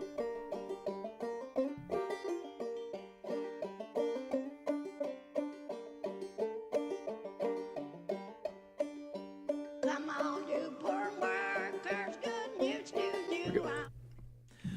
All right, folks, we're off the radio. We have freed ourselves from the shackles of the FCC censors. Appreciate you sticking around. Really excited for overtime today. Like I said, we're going to be talking to Alex Press from Jacobin magazine about her reporting on labor. Going to be some really good stuff. Going to show her a clip that she's going to really like. I think that she's going to just really think it's a good clip and very good content. I'm excited to hear her reaction to it. And we've been talking about the UAW bargaining updates. We're going to go through them in some detail. And also, we're going to show you how Trump was trying to attack Shawn Fain, which is just a really bizarre way to try to win over auto workers. But, I don't know, I guess, can't fix stupid. So with that, we're going to go ahead and take a break, and we'll be right back with Overtime. Going to be talking to Alex Press and all that other stuff. So stay tuned, folks. We're going to be right back.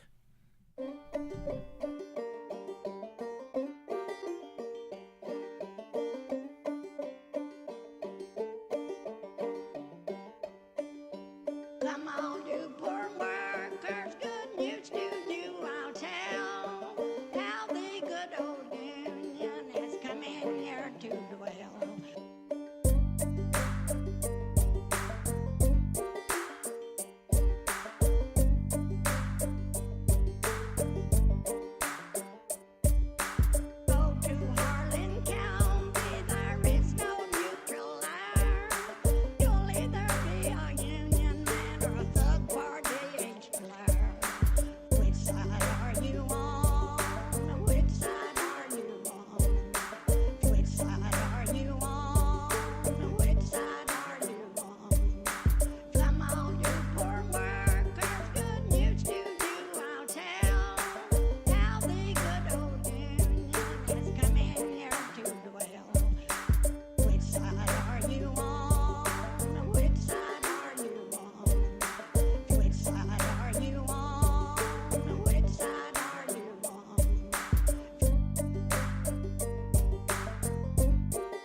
the Valley Labor Report. My name is Jacob Morrison. My co-host is Adam Keller, but he is out today at a wedding.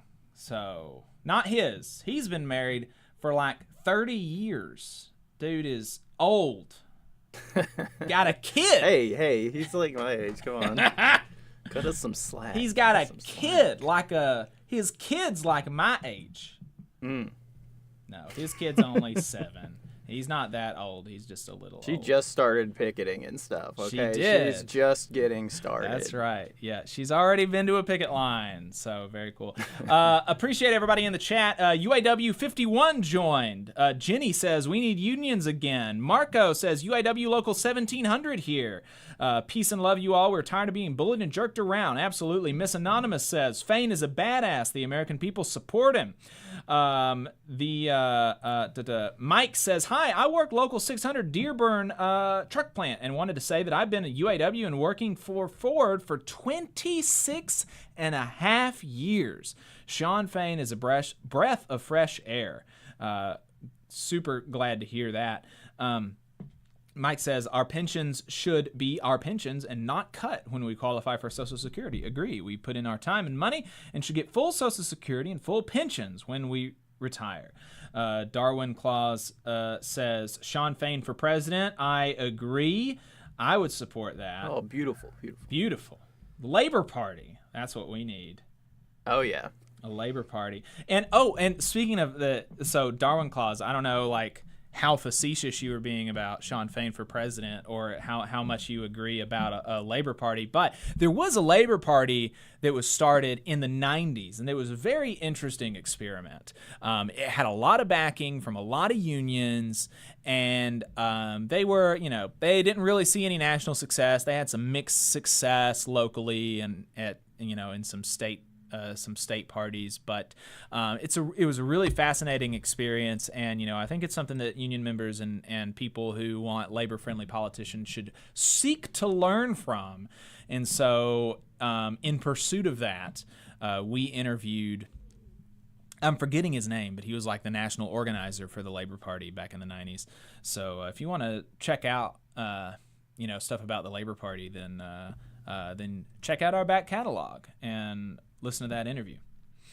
Miss Anonymous says, I'd vote for him, speaking about Sean Fain. Absolutely, I would, and too. all the great clips that Joe's been putting together. There's so many shorts and stuff now. Yes, absolutely. Really yeah, get to Joe, the juicy stuff. Yeah, Joe, our video and graphics guy, is awesome. And he does a lot of good stuff. And we're on TikTok, like I said. He does really good TikToks. So definitely check out everything that he's putting out. And he does freelance video and audio work too, and graphic work. So if you need anything from him, Joe Harrison Composer at gmail.com. Joe Harrison Composer at does amazing gmail.com. thumbnails and stuff. Great thumbnails. Didn't realize how much of an art that truly is. Yeah, absolutely. So I heard Adam is actually 80 years old, says Maximilian Alvarez. I wouldn't doubt it. He's got the knowledge. He's got the brain of an 80-year-old. Wait, never mind. I take that one back. That didn't work at all. So hey, while we're waiting to talk to Alex, John Fetterman. This is from the Insider. John Fetterman says J.D. Vance is more focused on, quote, silly performance art than trying to pass the railway safety bill they've introduced together. And I had this lined up to talk about before I saw Max in the chat, but it's funny, but Max, I wonder if you have anything to add to that, because Max has really been there has not been any other media outlet that covered the situation on the rails more consistently and more accurately than the team at The Real News, headed up by Editor-in-Chief Maximilian Alvarez, and the Working People podcast, talking to leaders of the union, talking to leaders of the Railway Workers United, which is an inter-union cross-craft solidarity caucus, talking to rank-and-file workers about what they're experiencing, talking about the East Palestine disaster. I mean, when all of this popped off about potentially maybe there's going to be a rail strike, and then ended up Joe Biden, broke it. he was talking about this, Max was, for a year before all this started happening. I mean, that's how good the real news is. Like, if you want to know about big national, international labor stories a year before CNN is talking about them, you got to go to the real news. And so one of the things to come out of this situation in East Palestine and the issue that almost led to a rail strike that Joe Biden in Congress, and, while I'm talking, Joe Biden broke the rail strike, but it is worth knowing that more Republicans voted in favor of breaking the strike than Democrats. That's just worth throwing out there. But one of the things that come out of that was John Fetterman, senator from Pennsylvania and Democrat, and J.D. Vance, senator from Ohio, put forward a railway safety bill that was supposed to address some of the issues that came out from the East Palestine disaster. And so you haven't really heard a lot about it since it came out. And John Fetterman says that is in part because J.D. Vance is really not that interested in actually seeing it passed. And, that shouldn't really surprise you that much. John Fetterman said in a sit-down with reporters that the duo, after indicating that the rail bill may be just one vote away from getting the necessary 60 votes to pass in the Senate, Fetterman laced into Vance for his effort to ban mask mandates, which he's pursuing this week. Fetterman said it was, quote, frustrating that Vance was, quote, fixating on, quote, silly performance art. With his Freedom to Breathe Act, which is a bill to prevent the federal government from instituting mask mandates on public transportation, airplanes, or public schools until the end of 2024.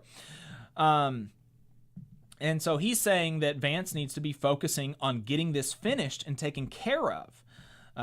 Vance said that he is planning to seek unanimous consent for the passage of the mask mandate bill, blah, blah, blah. Fetterman argued that Vance wants to put up an act that's going to go nowhere, instead of being worried about something that really can be transformative for rail safety. And so, that's kind of, really even... No matter what you think about masks, like whether you want to wear them or whether you don't, I don't wear them. And some people, I know that probably some people would hear that and they would have a problem with that. And that's fine if you think that I'm not doing the right thing. I'm not, it doesn't bother me. But I don't wear masks really anywhere. But no matter what your position are on the masks, the idea that this kind of silly bill in Congress is more important than actually getting the railway safety bill passed.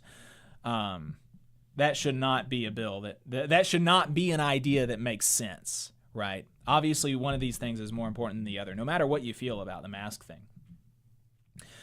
Vance tried to defend himself to the Insider. He said, quote, I think it's an important issue and I care about it, and he's free to disagree, speaking about the mask mandate stuff. There are a lot of things that happen in this building, and there are a lot of issues that we care about, most of which John and I are going to come down on the opposite side of. We've been working their railway bill really hard. We are also going to have to work other things hard as well, because there are a lot of issues that the people who elected me care about. Vance added that he's had pretty minimal day-to-day interactions with Fetterman as they've worked to build support for the bill. Vance said, most of my work on the railway bill has been persuading Republican colleagues to sign on to the bill. Obviously, we talked a lot when we were cutting the initial draft of the bill, and we've been doing separate things to try to get it over the hill. So we'll see what happens. Really absolutely wishing Fetterman the best of luck in trying to get this passed, because it's important. It's important, this thing that Fetterman wants to get passed. So we'll see. We'll see what happens there. Adam said that defending himself in the chat, protesting too much really probably is what's happening. But Adam says, I've been married for 10 years. Thank you very much. And also the Labor Party guy is Mark Dudzik. Check out the interview with Mark Dudzik. So we should have we got Alex in the Zoom yet? do not see her just yet. Okay, that's fine. No problem there because we have a caller on the line. All right, let me get them pulled up. Just one sec. Let's bring on the air 267. caller. I think we've got infinite content over here. 267 area code. What's your name? Where are you calling from? Hey, Jacob. It's Infinite calling from Philly. Hey. I just want to add some extra context onto that story about the railway bill. One of the companies that was,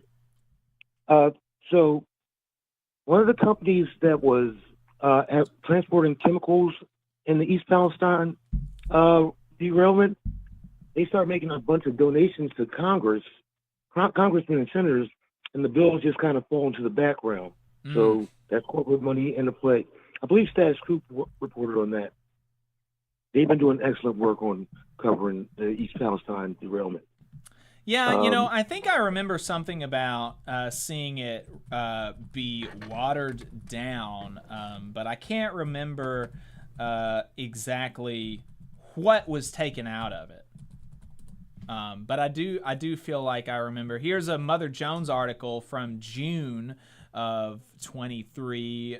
J.D. Vance watered down his rail safety bill. So I don't know. So folks should check out that to see how transformative it is at this point. But certainly it would be better than nothing, I would assume.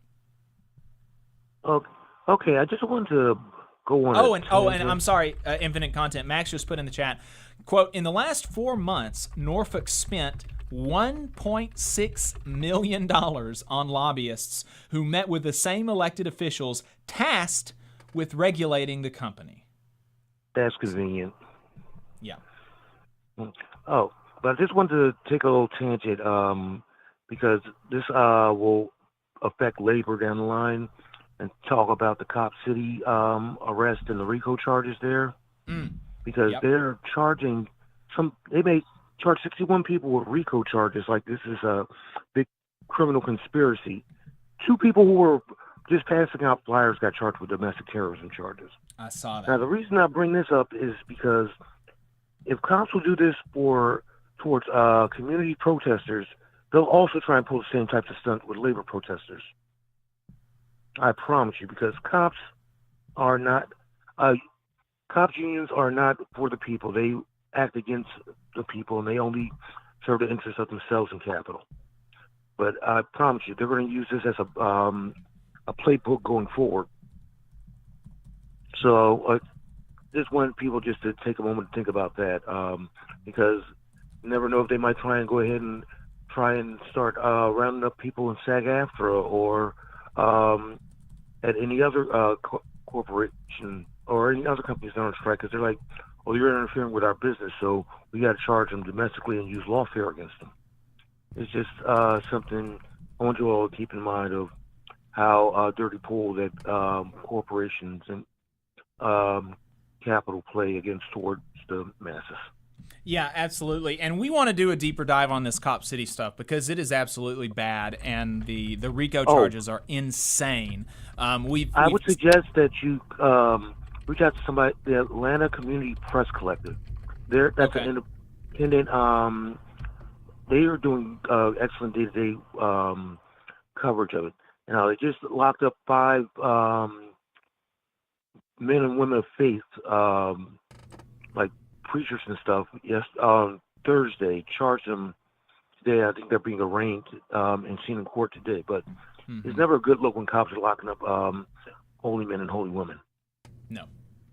Nope, absolutely not. But yeah, like I said, we want to try to do a deeper dive, have a guest on to talk about this. We did mention actually when one of these rounds of crazy charges came out about like domestic terrorism a couple of months ago, International President of the Painters Union, Jimmy Williams, condemned that, and we mentioned that during last week in Southern Labor, I think, and I was really happy. That made me, when Jimmy Williams came out with that statement, that made me very happy that the Painters are one of our bigger sponsors. So.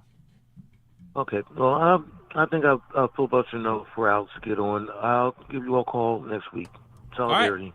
Yep, thanks for the call. If you want to get where Infinite Content was, 844-899-TVLR. That is 844-899-8857. And I think we have Alex in the Zoom now, right?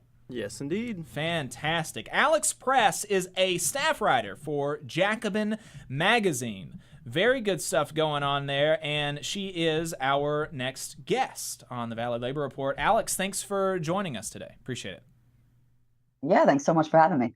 Can't believe this is my first time on here, I think. I know, yeah, we've been we talk occasionally, and I saw you at I saw you last year, almost, it would have been actually 18 months ago at the last Labor Notes conference, and we were like, oh yeah, we got to have you on, and then, I don't know, 18 months later, here we are. That's all right, happy to be here. Well, really glad to have you. Appreciate it, and appreciate everything that you've been doing, covering the UAW stuff. And so we're going to talk about that. But first, I have a clip that I'm really excited to show you because I think it's going to make you really happy. I think you're going to be excited to see this. And it's about the SAG-AFTRA strike. And you've been doing a lot of reporting about what's been going on with SAG and WGA with their strike against the Hollywood media companies. And so let's, I won't preface it too much more than that. It's a little bit longer of a clip. It's about 2 minutes long. But we'll just go ahead and play this, and then I want to know what you think about it. Let's play this clip from Bill Maher, Ben. The strike is a perfect example. Those guys would never go back. This strike could go on till the 24th century. They would stay out. I feel for my writers. I love my writers. I'm one of my writers. But there's a big other side to it, and a lot of people are being hurt besides them. A lot of people who don't make as much money as them in this bipartisan world we have, where you're just in one camp or the other. There's no in between. You're either for the strike, like they're fucking Che Guevara out there, like this is Cesar Chavez lettuce picking strike, or you're with Trump. There's no different. There's only two camps, and it's much more complicated than that. It is, but I do feel like there is a lot of the points, a lot of the grievances I kind of agree with. I do understand that they're getting screwed a bit by the streamers, yes. Yeah, I mean, it's a change, and you either, it's like anything that is, I believe in free market, but I also believe in trust and then verify, right? What does that mean? Meaning, you don't trust, like the reason, I mean, Zaslav made $400 million, and I think they're looking for 80 million for, it's like they're gonna, you leave a kid in front of a bowl of marshmallows, they're gonna eat the marshmallows. It's not like some grand thing. Well, I don't know. What are you saying? They're only asking for $80 million? Well, I'm saying they're asking for a lot of things. They're asking for a lot of things. Like kooky. Like what I find objectionable about the philosophy of the strike, it seems to be they have really morphed a long way from 2007 strike, where they kind of believe that you're owed a living as a writer, and you're not. This is show business. This is a make or miss league, and not everybody. You don't think that that streamers should reveal numbers so that they can? Oh, maybe things? Sure. So Alex, you just gotta be fair to Bill. It is pretty crazy thinking that you deserve to make a living, right? I love at the end that the guy mentions one of the concrete demands about streamers sharing their numbers, and Bill is like, oh, that is a good idea. He just has no idea what he's talking about.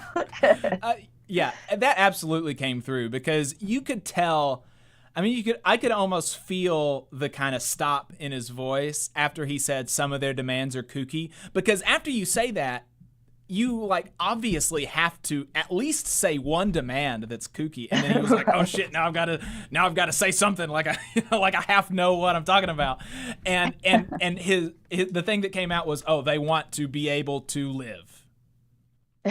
That's kooky.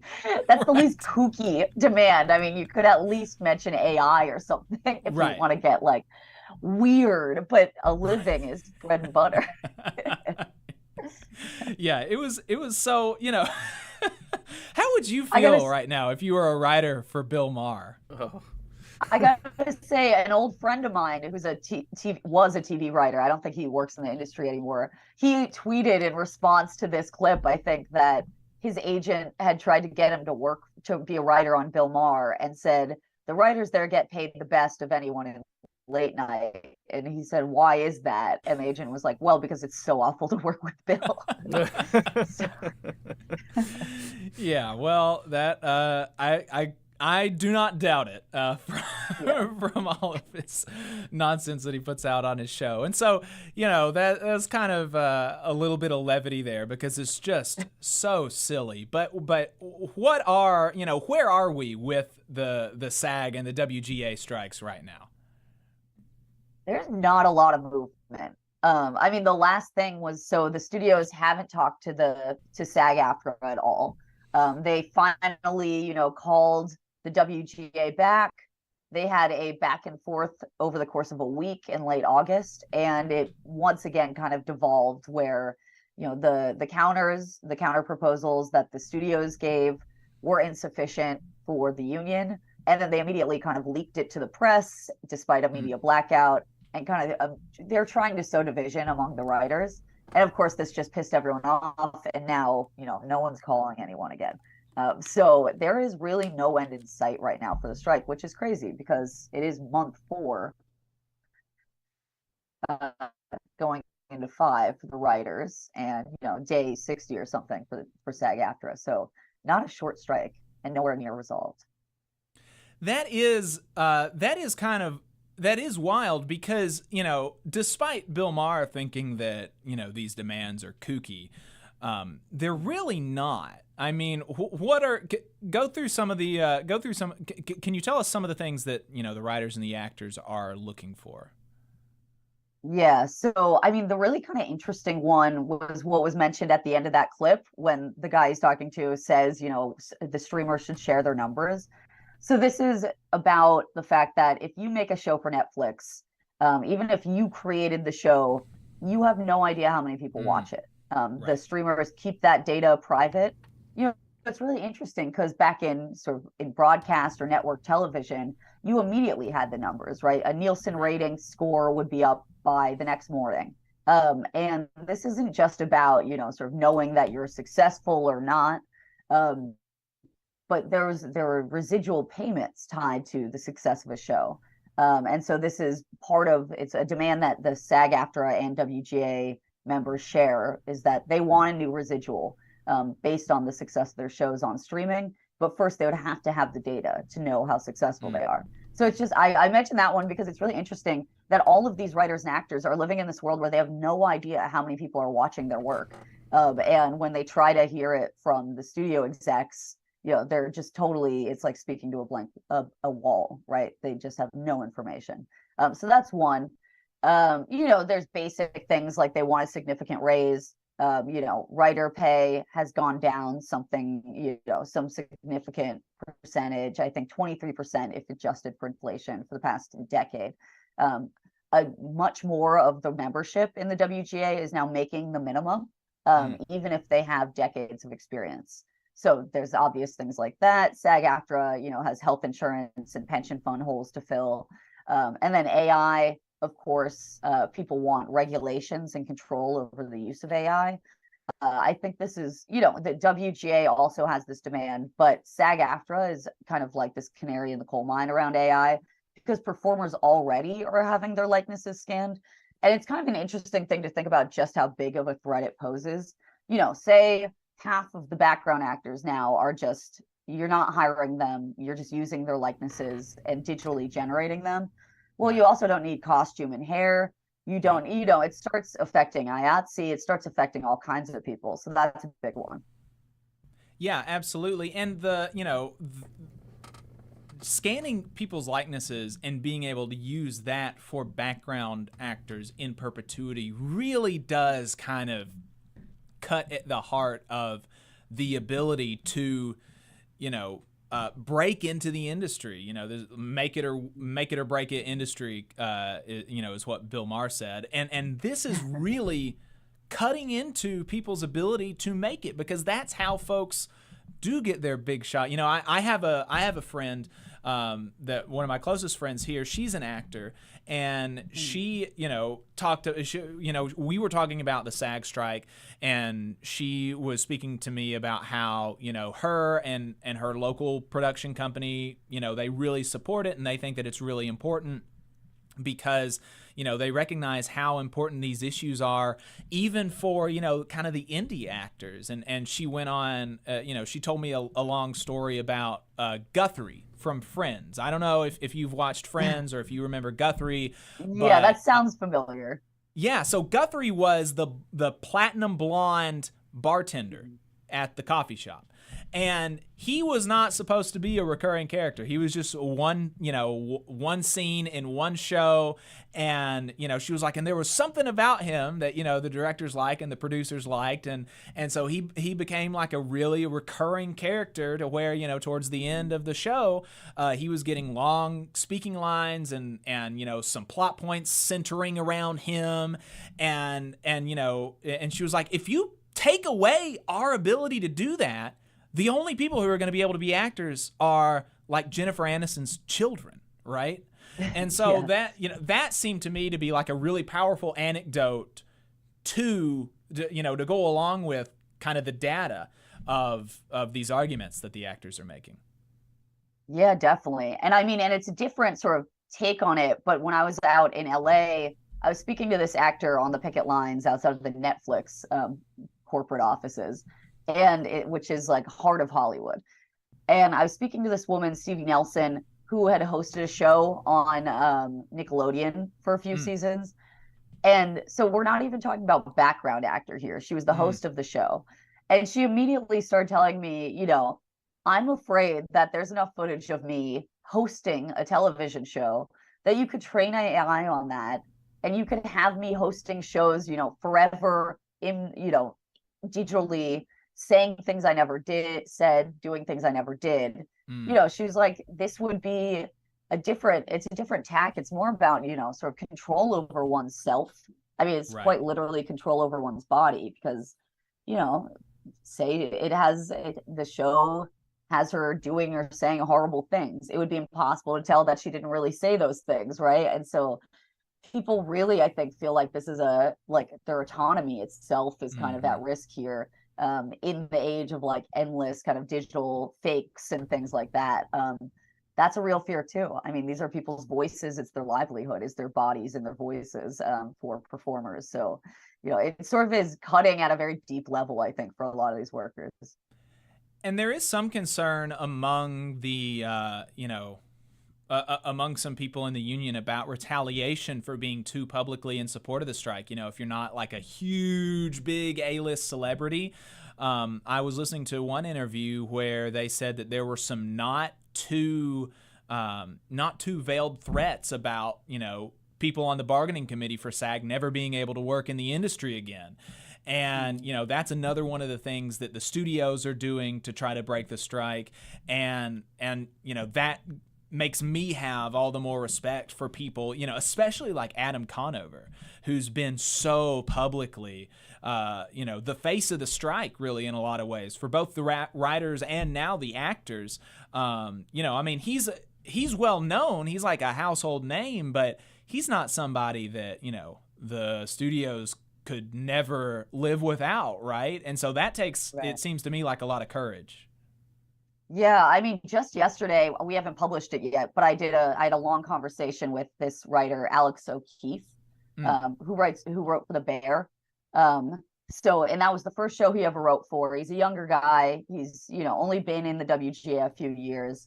And he likewise has become this really outspoken figure. I think he sort of got well known at the very beginning of the strike because he went on CNN and said that he had, been paid something like, below even almost like $30,000-$40,000 for that show.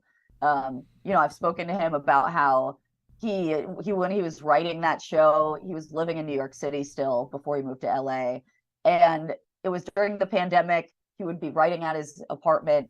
He had a space heater because the heat was broken. And sometimes when he would plug plug the space heater in, the power would go out in his apartment. So he ended up having to write a lot of an episode at the library, and so this is a working class issue, and he then goes on and wins awards for the show, huge buzzy hit. He ends up attending the award show with a bow tie that he bought on credit. He borrowed money from his brother to get a suit. And, this guy too, I'd say even more than Adam, because he's newer to the industry. And so, his career was on a real upswing. He lucked into a huge hit, right? He was saying, blacklisting is very much real. It's not just the anti-communist, the hearings that we all know about in Hollywood.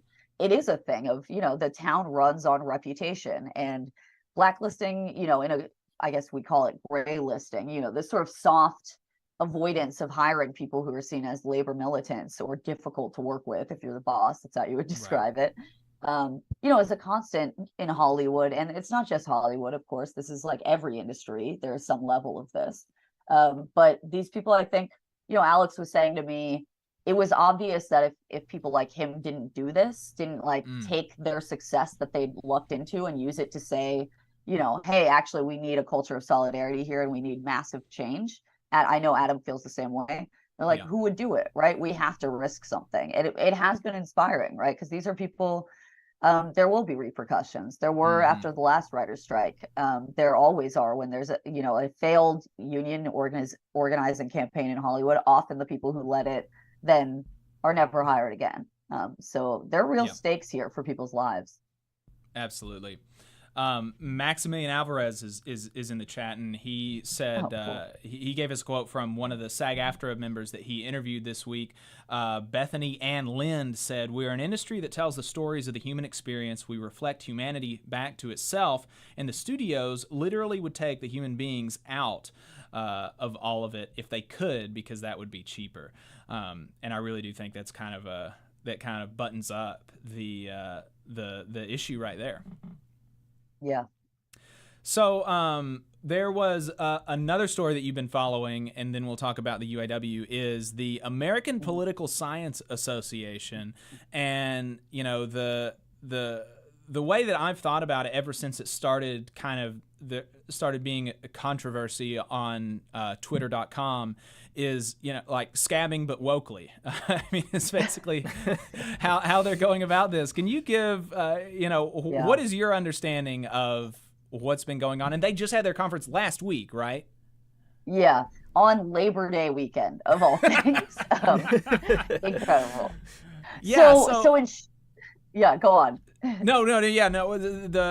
Go ahead. The reason that they're scabbing is because there is a hotel worker strike. So talk to us first, I guess, on background. Unite Here is striking in Los Angeles. What's that about? Yeah. So something like 15,000 hotel workers have been engaged in a contract fight that has gotten very, very dirty. With something like 45 properties across the Los Angeles and broader Southern California area. This is Unite Here Local 11. And, Unite Here is often willing to wage, very public showdowns against their employers. And in the hotel industry, when the employer is refusing to sort of agree to some of these key demands, that often means, calling boycotts on hotels, otherwise kind of pushing people and organizations not to give their business to the employer that is being intransigent.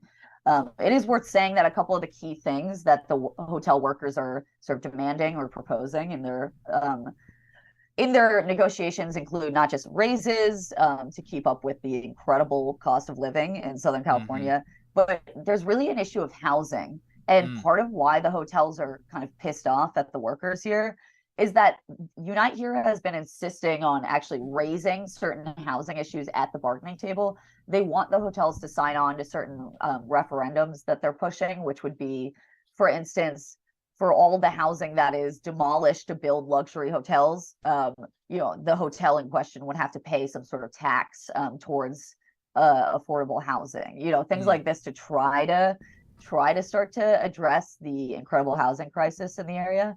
And I talked to one of the co-president of the local out when I was in Los Angeles, and she said, she's never even seen what is now happening among her membership, which is they're sharing rooms on shifts, so that you have people sort of sharing a room, and I get to sleep for 8 hours while you're on your hotel shift, and then you come back and you use my bed and I go work my shift. Like, it is truly a crisis for these, and these are union workers, right? Wow. So this is really bad. So that's the state of things. One hotel has agreed and reached a TA with the union. Otherwise, everyone has been holding out. So that's what led to this conflict with the academics. Was APSA is the name of their organization, the American Political Science Association.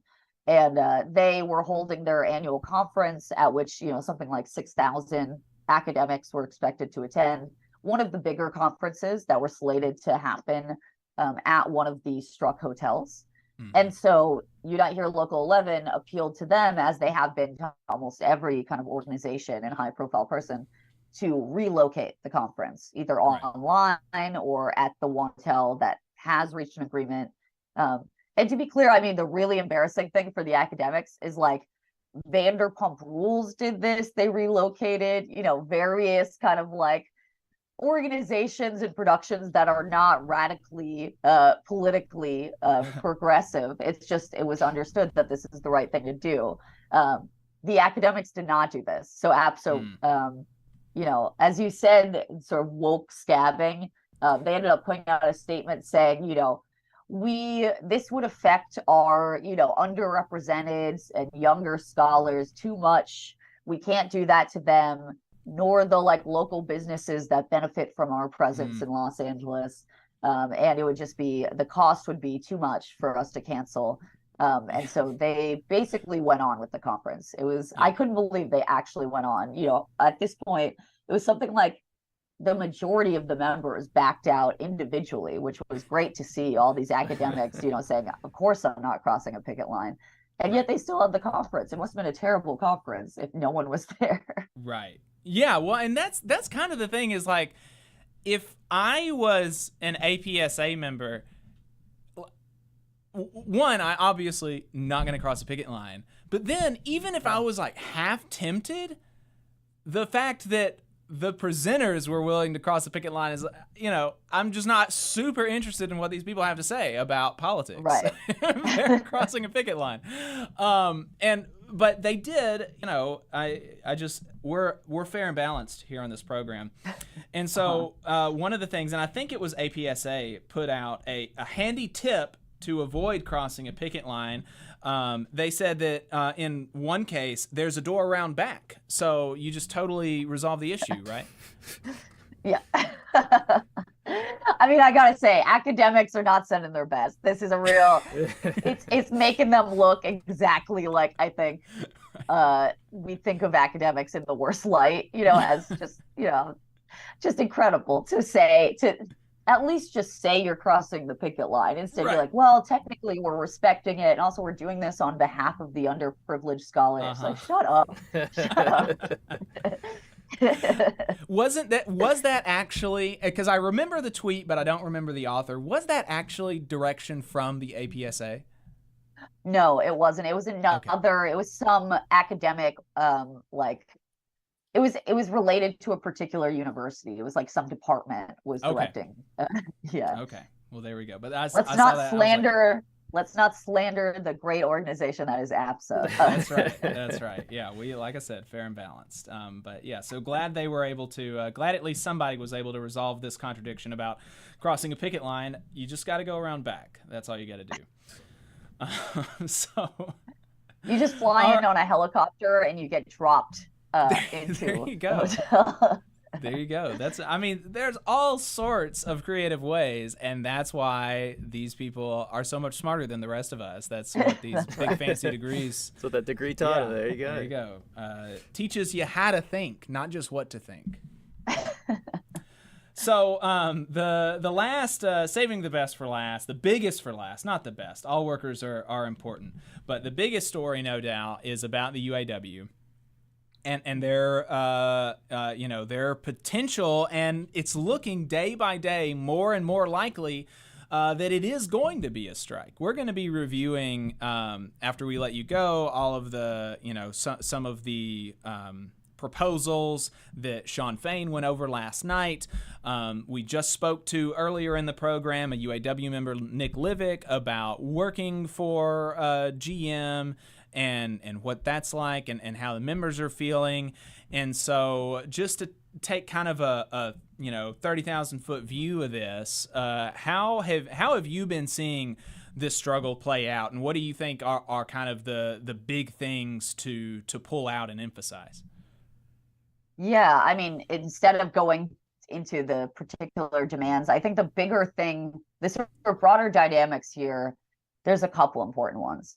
I mean, one is this broader ongoing problem of offshoring. Stellantis is already threatening, has long been threatening to move jobs to Mexico, as they'll put it. And so there is, I think, a broader contradiction that we have to that the UAW, and particularly the newly elected reform leadership, still has to figure out of, how do you build international kind of solidarity among the unions to combat this employer threat to to engage in basically capital flight. That question is also front and center because of the way this fight is playing out around electric vehicles. So this is another thing that, it's interesting with the UAW and auto work, because you really see how powerful it is, how central it is for the economy. As soon as there's a threatened strike, you have Biden making comments, you have Trump sort of weighing in, you have, it's like front and center, right? Very similar to the UPS strike. This is a massive part of the economy that we sort of rely on these workers agreeing to work in these plants. And so I think it's really, it's a rare thing, similar to the rail strike that was not, in that when there's certain parts of the economy, when workers actually threaten to withdraw their labor, you see just how much leverage they have because people start freaking out. I would say, so the EV fight is another one. I'm sure Nick probably talked about this. But, basically, this is a huge sort of priority of, say, the Democratic Party, that they would sort of be seen as having figured out a way to push the transition to electric vehicles, which objectively is good. Yes, we want electric vehicles. But in practice, what's happening here is basically the build out of an entirely non-union, it's almost like a lower tier. But it really is the future of auto production in America. So the UAW rightly sees it as like watching all of its future, be dispersed, and there is no future, right? Because this is where the money is going. And of course, there's like tax subsidies and incentives and loans to push this transition. And it's like you're just watching non-union, futures get built right in front of your eyes. And so this is a big part of the fight, because the UAW knows that the legacy auto is going to be more legacy than ever. The EV stuff is going to be the future. So that's another big one.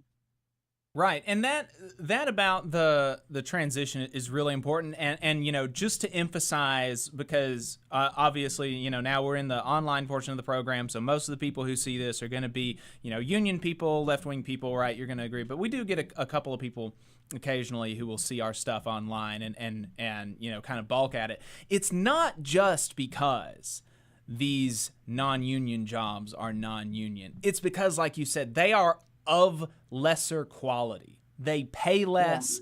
The conditions are worse. You have less time off. You have worse health care. You don't have a pension. I mean, you name a condition of your work, and these non-union auto jobs are worse, like without a doubt.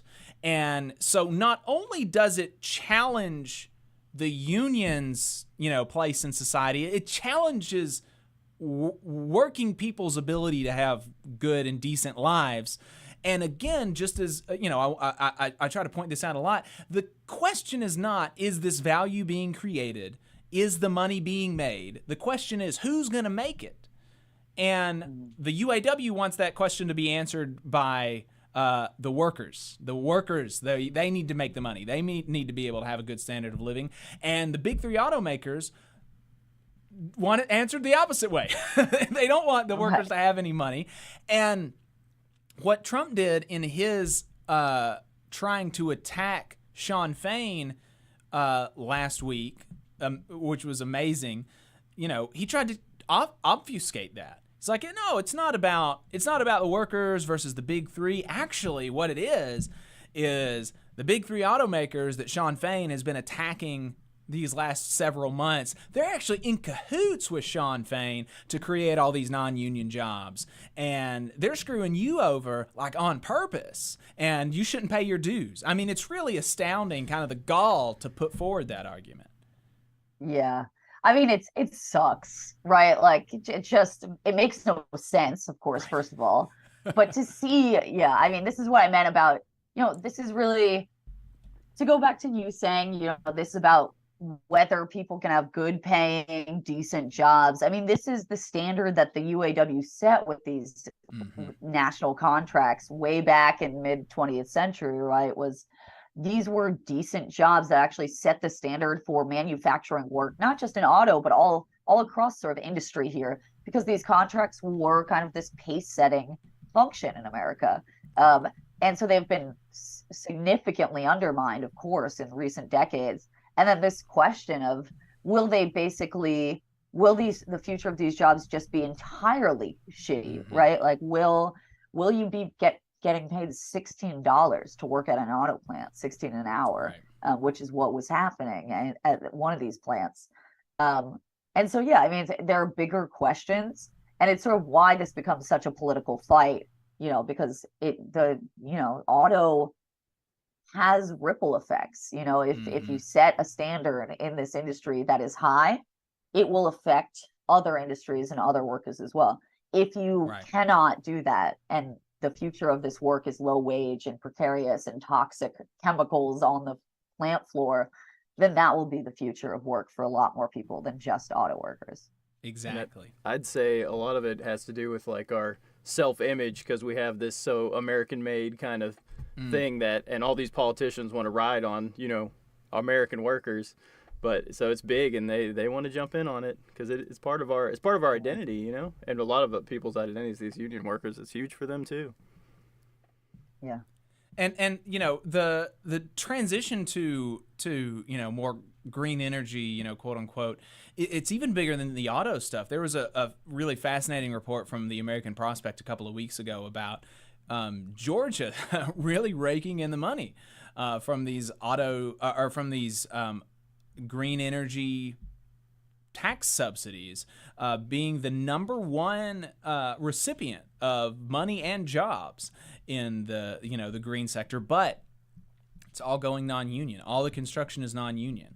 And, there again, not going with the building trades is really going to, it hurts Georgia construction workers. Yeah.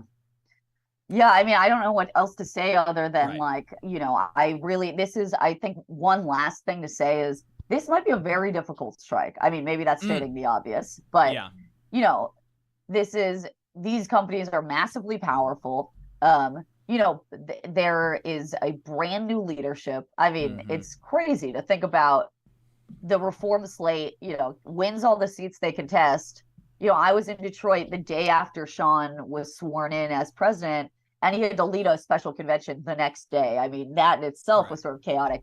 Now they are trying to, institute, it's not just pull off a strike or lead a strike, but sort of there's a vision of like rank and file mobilization that, these reformers adhere to, about strike contract campaigns, about organizing at the shop floor level. And they have had, they're starting to run a contract campaign and stuff. But again, we're talking about they've had 6 months total in taking over from an incredibly entrenched and, sclerotic bureaucratic leadership that in fact, did the opposite of encouraging workers to be able to sort of take their own initiative. The admin caucus that ran the UAW forever, sort of if sort of pulling off a rank and file led kind of mobilization is a muscle, it hasn't been worked in the UAW. Even when they do strike, which is, it's a very strike prone union for sure. There is a sort of legacy of militancy, but it's so top down. You're just told, hey, you're going to go out on the picket line tomorrow, and you're like, okay. You have no idea where the contract negotiations are. You're just like, okay. So I mean, I just want to emphasize this is like a massive undertaking for people who are just getting their bearings on what it is to sort of rework and reform this union. I actually and remember against the most powerful companies, Right. And I actually remember being struck by that in 2019 when I was on the picket line with GM folks, asking them, what are kind of the big things, and none of them could really tell me. They were like, like our leadership, they told us to go on strike. And so, obviously, we trust them. And so obviously the companies aren't, GM isn't giving us enough. And so, we're fighting for, what we deserve and everything. And that's admirable that, they were willing to go on strike and not cross the picket line and give up pay and all that, because, they had trust in their leadership. But like, you shouldn't really have to trust your leadership that much, Yeah. I mean, Sean Fain has said that maybe Nick or you guys have discussed this before. Like Sean Fain was on the Stellantis National Bargaining Committee, a few years back. And he has said that even he was blocked out of knowing how negotiations were going. It was just the one leader, and no one else was allowed to know anything about how things were going. Right. And so I really, compared to, you mentioned Sean Fain's being on Facebook Live yesterday giving updates. I mean, he's been giving updates constantly. It's just a wildly different approach. And that's, what you kind of need if you're asking your members to engage in what could be a lengthy strike, or a difficult strike. People have to know where they're at, and feel oriented in the fight. And so I think that's a great thing. But whether they strike 1, 2, or 3, I think it looks like almost certainly come, next Friday, right, there'll be a strike. Alex Press, staff writer for Jacobin Magazine. Appreciate you taking the time with us this morning. Yeah, thanks so much for having me. Have a good one. You too. Bye. Definitely check out her work, folks. It's really great. I'm a subscriber to Jacobin. You should be too. Very good stuff. And good reporting, and she does stuff for other folks too, for Labor Notes, and I think I've seen her in Indies Times and stuff like that. So lots of good stuff. Phone number is 844-899-8857. That is 844-899-TVLR. In the chat, we have, like I said, we've got several UAW folks. We've got 62 people watching us live right now and only 46 likes. We can get those numbers up. And if you haven't subscribed to the channel, please do. Mike says, Dearborn Truck Plant, Local 600, we're building the electric F-150 truck. That's pretty interesting. One thing is everyone I work with and build these trucks don't even want one. And even if they did want one, which they don't, they can't afford to buy one. Yeah, that's definitely, you should be able to buy the stuff that you make, I think. That's a hot take. Will Pina, Teamster from California, says, UPS Teamster, solidarity with our UAW brothers and sisters. We got your back. Absolutely. And I'm looking forward to seeing a bunch of Teamsters on the UAW picket lines. That will be great. Mike says $100,000 for an electric truck. I did not realize they were that much. Holy crap. That's insane. Woo. And that's with, and how many subsidies do these electric trucks get? Like an inordinate amount is my understanding. So, that's crazy that it still costs $100,000 even after all those subsidies. That's wacky. We have a caller on the line, looks like. All right, let me get them in. This is a 714 area code. Yeah, 714 area code. What is your name and where are you calling from? Buenos dias, Jake. Buenos dias for the gentleman, the brother filling in for Adam over there. Buenos dias to everybody. Jose Francisco Negrete, Teamster Local 952, and Teamster Mobilized. Great episode you guys are having today. UPS Teamsters, rank and filers, and the working class should stand with our United Auto Worker brothers and sisters. If they go on strike, we will be there on the picket line, shoulder to shoulder with you all, because that's what labor needs to do. That's what solidarity means. And I just want to bring something up that I don't know if it's been mentioned or if it has, but there's a Amazon facility out here in Moreno Valley called Aunt 8 that will have an election. I just don't know when they're going to have their election for unionization, because they're going to unionize with the Amazon Labor Union. But they're going to have an election. I want to give a shout out to Nanette Placencia. Her and her team out there are doing the Herculean effort, to get, members, the workers in Aunt 8, signed up for their authorization cards. I think Max had them on their, had her and probably two others, I think, on his show several months back. So they're going to have an election. It's pretty cool. Once I saw the news, she kind of broke it on. Actually, I saw Chris Miles break it on Thursday. Then I saw her Instagram page, and it was there. I was like, whoa, it's super cool that they're going to have an election there. She's been going on for roughly like a year and a half, maybe 2 years, trying to organize that place. And shout outs to her. But it's funny, when you go to that Amazon facility, I think it's a fulfillment center, there's literally 2 Amazons across the street from each other. One is they have a facility that specializes with what in UPS we call our bulk, TVs, furniture, refrigerators, weights, and anything above a certain weight limit and length and height, whatever. And then there's another one. There's one across the street too. I think it's Aunt 7, I believe. And then there's an Amazon Air Hub that I think it's like a couple miles away. I want to say maybe 2 miles away. And this is in Moreno Valley in Southern California. So out here in San Bernardino and Riverside, it is literally the logistics hub for the country, because there are so many different logistics distribution centers or warehouses in that facility. It's crazy. There was a big old Skechers one that I passed by there.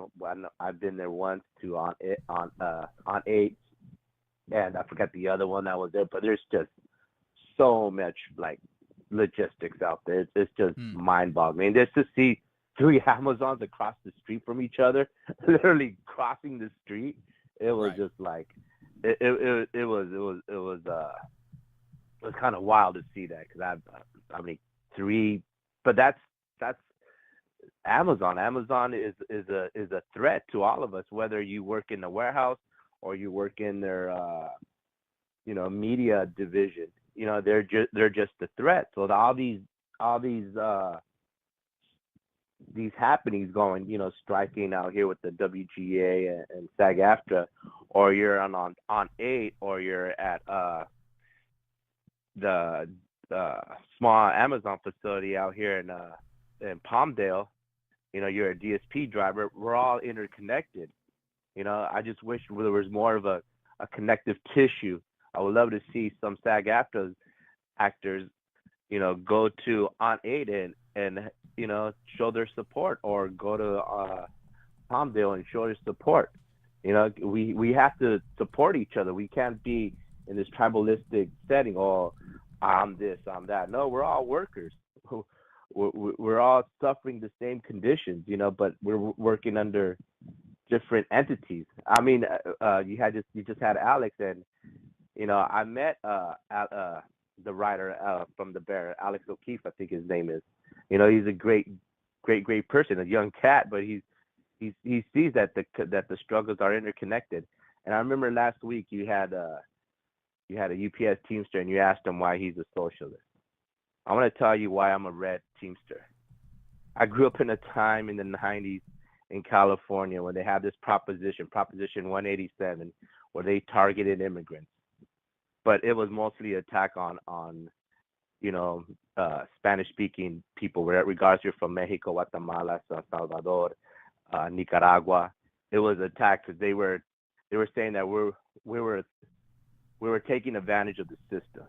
It was one of the racist propositions, right? And then several years later, we have Proposition 209 that went after affirmative action.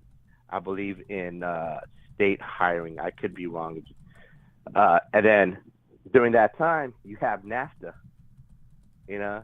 So I come from a working class community. I've lived in apartments all my life. I know out here in my street where I live at, in my barrio, there's 2 or 3 families living in a single bedroom apartment, and we have Measure A out here in Anaheim, California, because Measure A wants to give protection to hotel workers. And I see my streets littered with vote on Measure No, save Anaheim. Save Anaheim from what? We're trying to give protection to hotel workers, and you're out here giving this propaganda, save Anaheim. Save Anaheim from what? You're already gentrifying Anaheim. It's not what I grew up with, because I grew up in a Mexican American community where I could walk from one, mile away and, see people like me and just, save Anaheim for who, right? I would, Yeah, I know they're not saving Anaheim. So that's why I'm a red Teamster. I've seen the struggles. I've seen my mom work hard and do what she could, to raise me and my sister. My sister's she just finally joined her union out there in West Virginia. She's a professor out there in West Virginia University. So shout out to my sister, Dr. Gloria Angela Negrete Lopez. That's my sister. So I that's why I'm a red Teamster. I know this system is not fair. I know this system is broken. This system needs to be replaced. So that's why I'm a red Teamster. I'm proud of it. But that shouldn't limit me from talking to members with different viewpoints and ideologies. At the end of the day, we're going to get screwed over by this by the corporation, regardless if you work at UPS or somewhere else. All our struggles are interconnected. But I just wanted to say, and let me give a shout out to all the rank and file out here at 952, because you got a little contingency that listens to it in Anaheim and Laguna, package drivers, feeder, inside warehouse guys and girls, the part-timers. We all listen to your show, so I want to give a shout out to them. You guys are holding it down. This week I haven't been walking the shop floor because my allergies been flaring up, so I've been wearing a mask again because I don't want to sneeze on anybody or anything like that. So I've been more of my Depeche Mode cured kind of ways, where you're just a little bit more isolated. You don't want to get, you don't want to cough on anybody or anything like that. But I got to go back on the floor and still preach power into the ears and tell them, like, these are your rights. Most of the members know, but not all of the members know. So it's upon me and upon others too to teach one, and then you teach the other person. Teach one and teach another one. So there's a domino effect. But you know what? I want to give a shout out to you guys. Thank you for always allowing me to call in and give my perspective. I don't want to give no prediction on the UAW strike, because I was wrong one time. I don't want to be wrong again. But I just want the United Auto Workers to know that we have their back, and whatever you all call for, we're going to be supportive of you guys. If you guys do call for a strike, we'll be there supporting you guys. That's what labor needs to do. We need to support each other, regardless if you're a United Auto Worker, you work at On 8 warehouse, you're out there in Hollywood striking, you're striking a writer or actor or a hotel worker. United here 11, they had some events out here in my home city of Anaheim, California, the happiest place on earth. And no, it's not Disneyland. It's the city of Anaheim. It's the happiest place on earth. But there's been some activities, and then there was a small little restaurant called Port Vita right here in my city that the workers actually did a rally, and they shut the restaurant down because they were standing up for the rights. And I passed by the restaurant the following day. It was on a Thursday that I saw them strike. So on Saturday, I usually go to Costco, and I saw that the store was kind of not boarded, but they had signs up, and I think I was able to read some of the sign, and it was talked about the workers, and I'm glad that the workers were standing up. Regardless if you work in a restaurant, you're still owed dignity and respect because you're a worker. You're owed that, and if you're not getting that, you should stand up for your rights. And shout out to all the working class out there. It's a struggle, but we're grinding every day. We need to fight. We need to be in solidarity with each other. And Jake, like how you say, all power to the workers. All right. Appreciate the call, Jose. Thank you. Appreciate it. Yeah, that's all good stuff. And I saw that actually about ONT 8, and I was really excited that they were going to be that they're unionizing with the Amazon labor union. So hopefully that one goes better than the second election that they did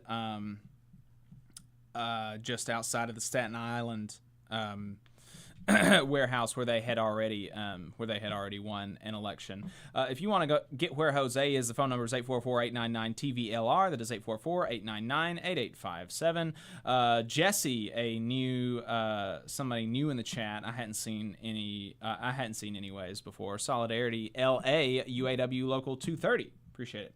So let's go ahead and get to this.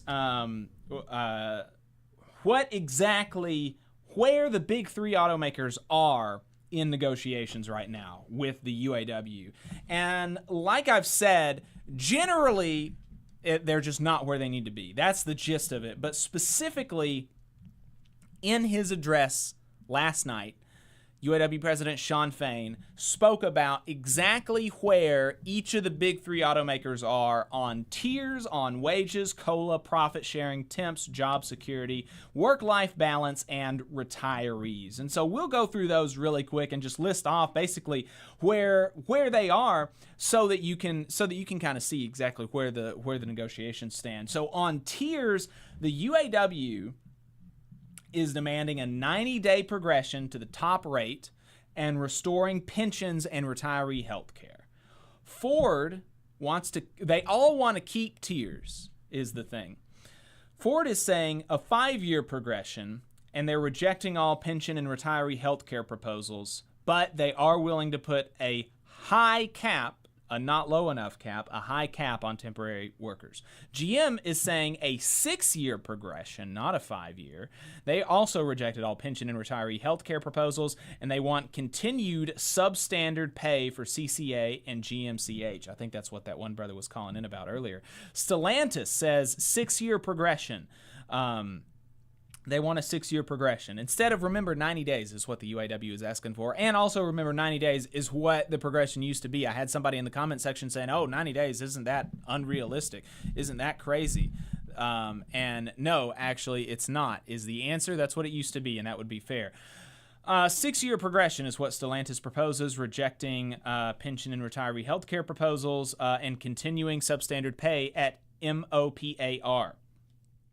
On wages, the UAW is proposing significant double-digit pay raises to match the salary increases of the big three CEOs to catch up with inflation. Ford is proposing a 10% increase over 4 years. Doesn't even make up for past raises wiped out by inflation. Lump sum bonuses that many employees won't even receive. So that's Ford's offer. 10% over 4 years. That's 2.5% per year. That's insane. GM is proposing the same and a 0% wage increase for GMCH workers at the top of the pay scale and a 2% increase over 4 years, remember, for CCA employees at the top of the pay scale. That's wild. Stellantis, they're getting a little bit better, but it's still what the UAW calls, quote, deeply inadequate.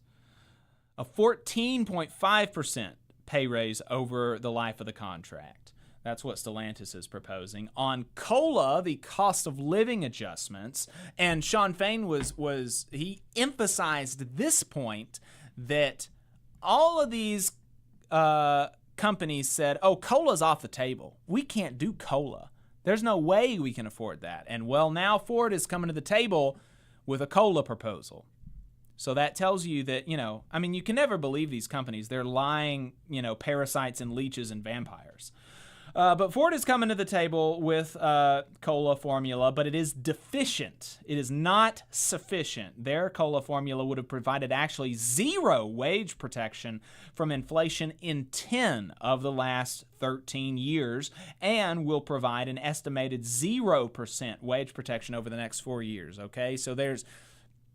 So it's basically like this COLA formula that Ford is putting forward is kind of like those disaster healthcare plans, right? That if you're in a huge accident, you're not going to have to spend more than like $20,000 or something. It'll kick in after $20,000. It's like something like that, right? If inflation hits 20%, okay, well, Ford's going to help you out, but not in any other year.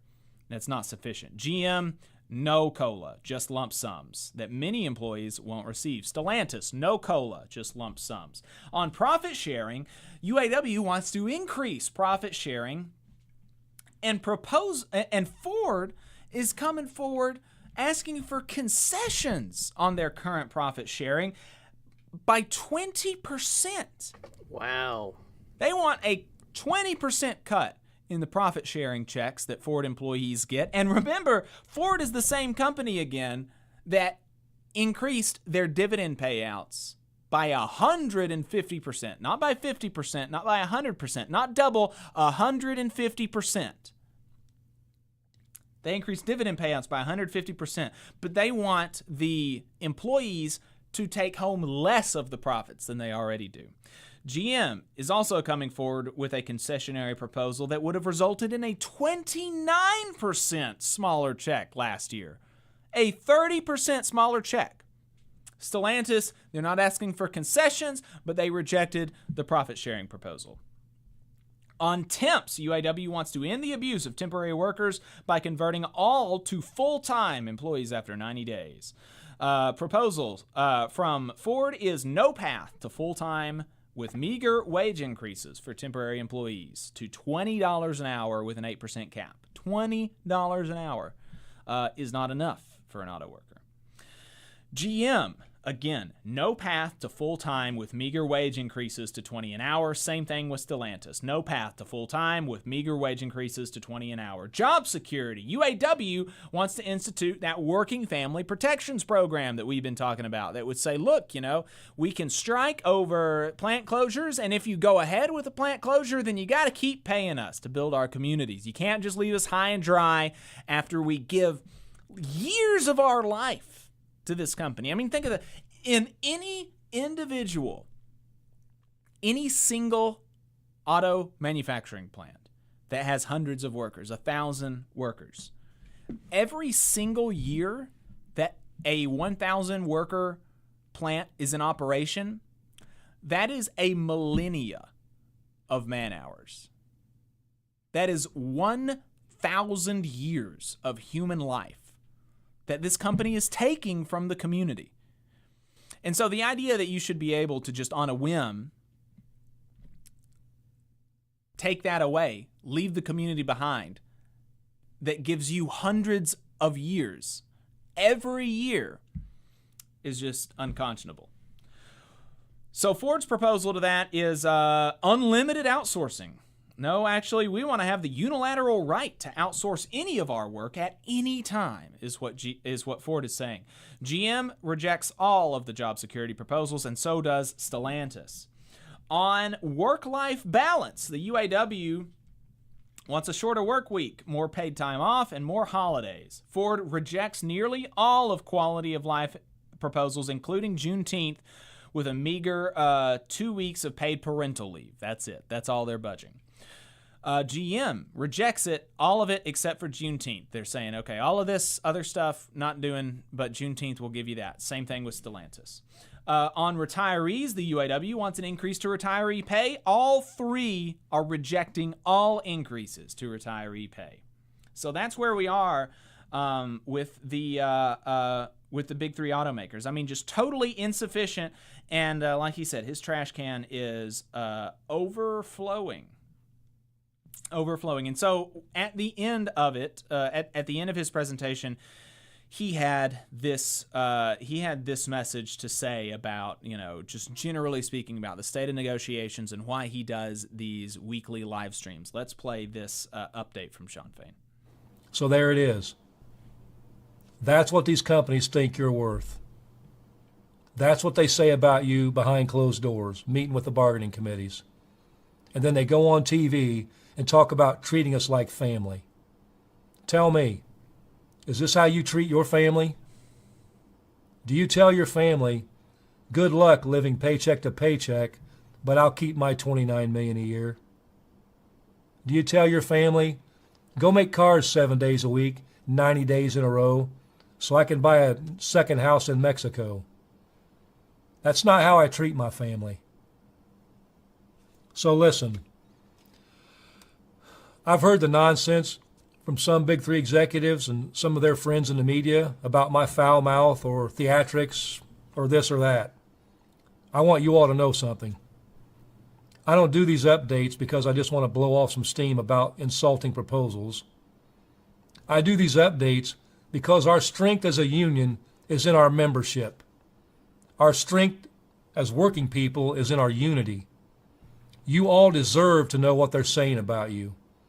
You all deserve to know what's being negotiated about your future and about your life. I want to be clear. We want a deal. We're ready for a deal. But it's got to be a deal that honors our members' sacrifices and contributions. We aren't going to lay down and take whatever scraps they give us. It's time, it's long past time that we stand up. And we're serious about this deadline, and the companies are serious too.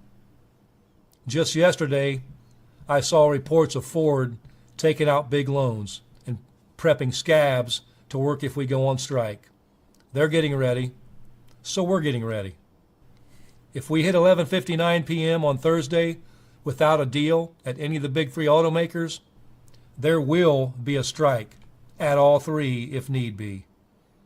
In the coming days, we're going to be sharing more with you on that front, but I want all of you to be ready. I've got 2 words for every Big Three worker out there listening. Stand up. Be ready to stand up for yourselves, for your families, and for your communities. Be ready to stand up against corporate greed, against management's lies, against distortions in the media. Stand up for what's right. Stand up for what you believe in. And I truly believe, just as a Gallup poll recently showed, when 75% of Americans said they stand with us, I truly believe that all of America will stand with us in this fight. So there we go. Not much movement, and the UAW is getting ready for a strike. 11:59 p.m. Thursday, September 14th is when the contract expires. So we'll see. We'll know by the next episode whether or not there's a strike, and we'll be ready to cover it and to talk to folks. We already have lined up for overtime next week Luis Leon to talk about his UAW reporting. He's got some excellent reporting in the Prospect. He went to a rally in Kentucky by UAW members, and so we're going to be talking to him in overtime.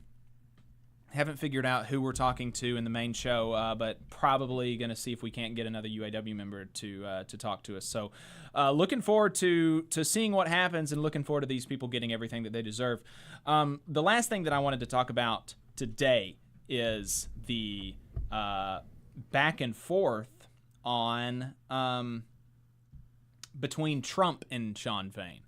And I've alluded to it throughout the program, but I just wanted to show you because it is so ridiculous. The obfuscation and the misdirection about where people need to be pointing their anger, what they need to be upset about. So let's take a look at this first clip from Donald Trump that he put out on Twitter last week about the UAW negotiations with the Big Three. Race and an outrage beyond belief. Auto workers are getting totally ripped off by crooked Joe Biden and also their horrendous leadership, because these people are allowing our country to do these electric vehicles that very few people want. That's insane. Like, the idea that, oh, you gotta, it's a disgrace what's happening to auto workers because of electric vehicles. Like, no, it's not in isolation the idea that electric vehicles are being built. The issue is that they're being built by a lower tier of workers that are undercutting UAW wages. And that is something that actually he supports. And we'll get to that here in just a second. But yes, it is an issue. There is an issue with the Biden administration in not having enough strings attached to all this money that's going out. And so what has the UAW's response been? They've been calling Biden out on that. They've been saying, if you're going to be subsidizing an industry, you got to make sure that the workers are taken care of. The UAW is one of the only major unions that has not, in fact, endorsed Joe Biden at this point because of that. I don't know if they're going to or not. Maybe they won't. They're not going to endorse Trump, obviously. But they may not endorse Biden if he doesn't get his act together on these electric vehicles. But it's not them being produced in isolation. It's they need to be produced by people with good paying, high quality jobs. And so that's the issue with the electric vehicles. And that's what these, politics poisoned brains are going to, that's what it does to you. You see a conflict between a worker and a company, and you think, oh, who should you vote for in 18 months? In 12 months from now? This negotiation is going to be long gone. Contract's going to be long gone. It will be decided this week. The result of these contract negotiations are going to decide how much these automakers are going to be able to outsource, not the election in November.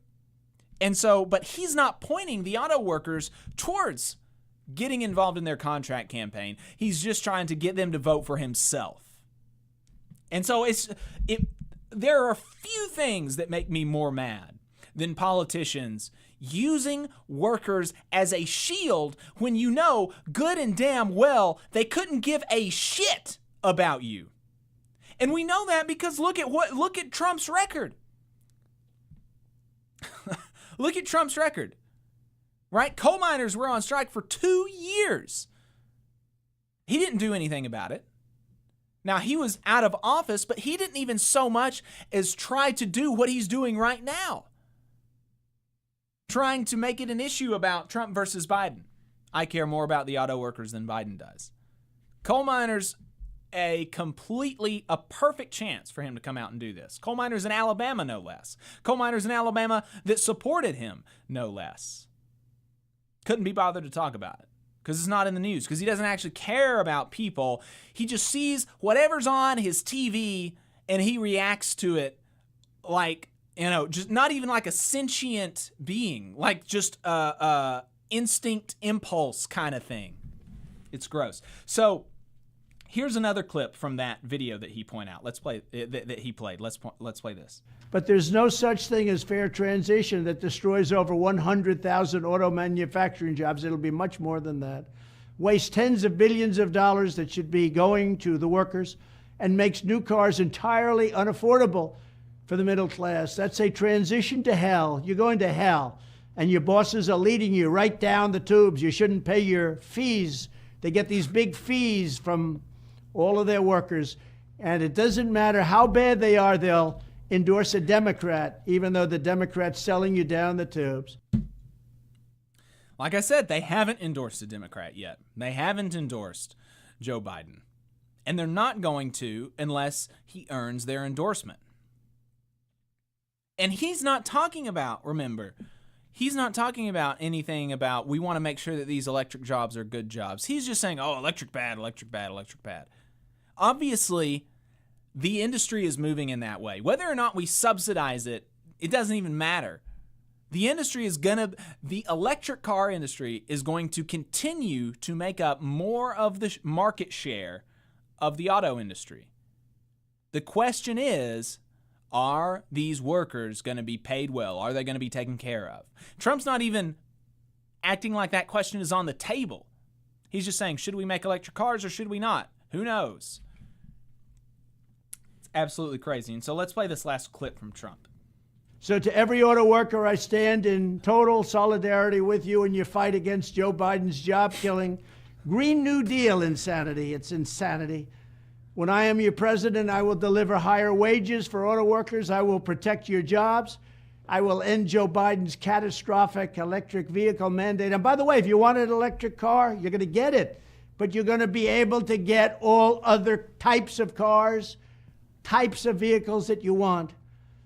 And on day one, you're going to be back in business with me, and those factories are going to start opening up again. Remember, when I got elected, I told you all about this in the campaign. And when I got elected, hardly a car company built outside of this country. I stopped it. They didn't go to Mexico anymore. I said, if you go to Mexico, I'm putting a big tariff.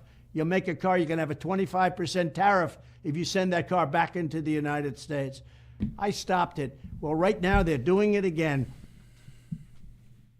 Yeah. And, I mean, he's just totally bald-faced lying, and Fain points that out. Somebody asks him about, you know, this Trump versus Biden stuff on an interview that he's giving. When he's talking about real issues, he's talking about materially what kind of wages are we going to see auto workers get over the next 4 years. And somebody asked him this at the end of the interview. So let's play Fain's response.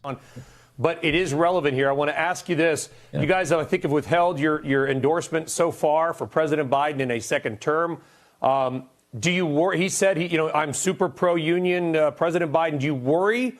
And does it go into your thinking that a strike could embarrass President Biden?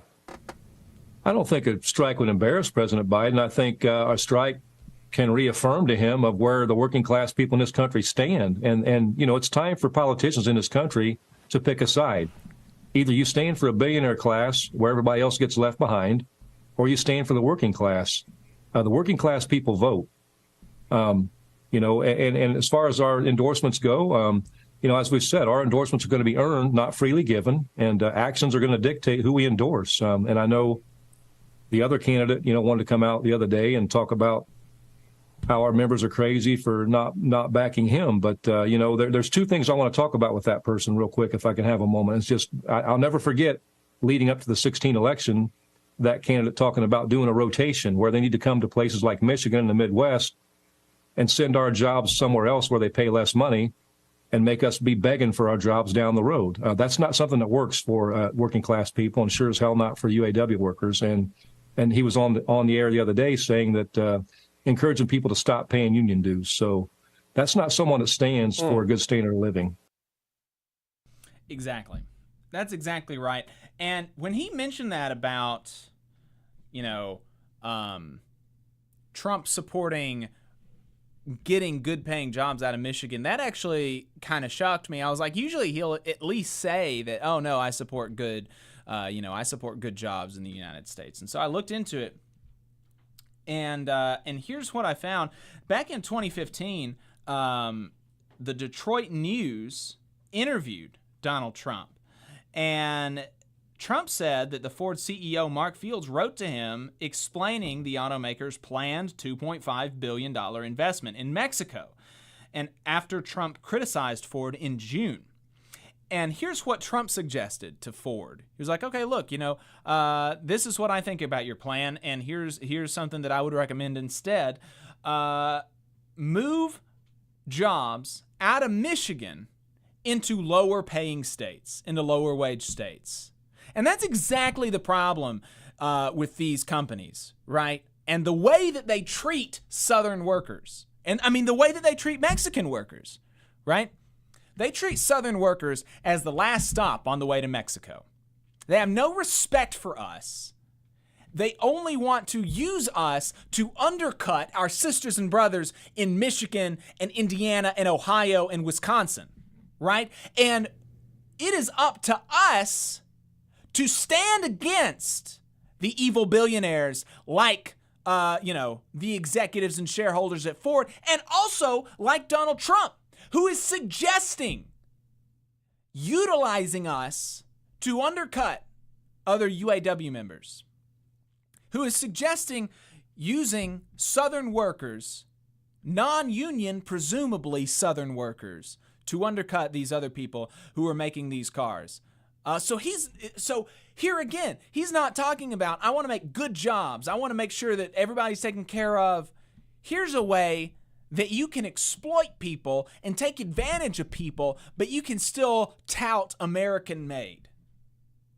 I mean, that is just, wicked kind of stuff, right? And that's the whole issue with Trumpism. There's no actual concern for the people that he's trying to appeal to. And that's kind of it in a nutshell. But it also reminded me, when I was thinking about Trump's manufacturing record, it did remind me in particular of the Carrier factory in Indiana, where he went before the election and said, don't sell your jobs, don't sell your jobs, or don't sell your houses, don't sell your houses. We're going to keep this plant here. And Indiana and the United States gave $7 million to Carrier. More than 600 people were still laid off at that Carrier facility in Indiana. In fact, outside of Carrier, in Indiana alone, more than 20 manufacturers have moved production to foreign countries since Trump took office. This was an article from 2019 that I'm pulling from. In Indiana alone, more than 20 manufacturers have moved production to foreign countries since Trump took office, resulting in at least 3,000 job losses, according to a trade adjustment assistance filings with the Labor Department. That's about 4 times as many jobs as Trump, quote unquote, saved at Carrier, because the issue at Carrier was they were going to close the whole facility, and then there you go. I saved all your jobs. And he only saved like 50% of the jobs at the Carrier facility. Hundreds of jobs were still shipped to Mexico.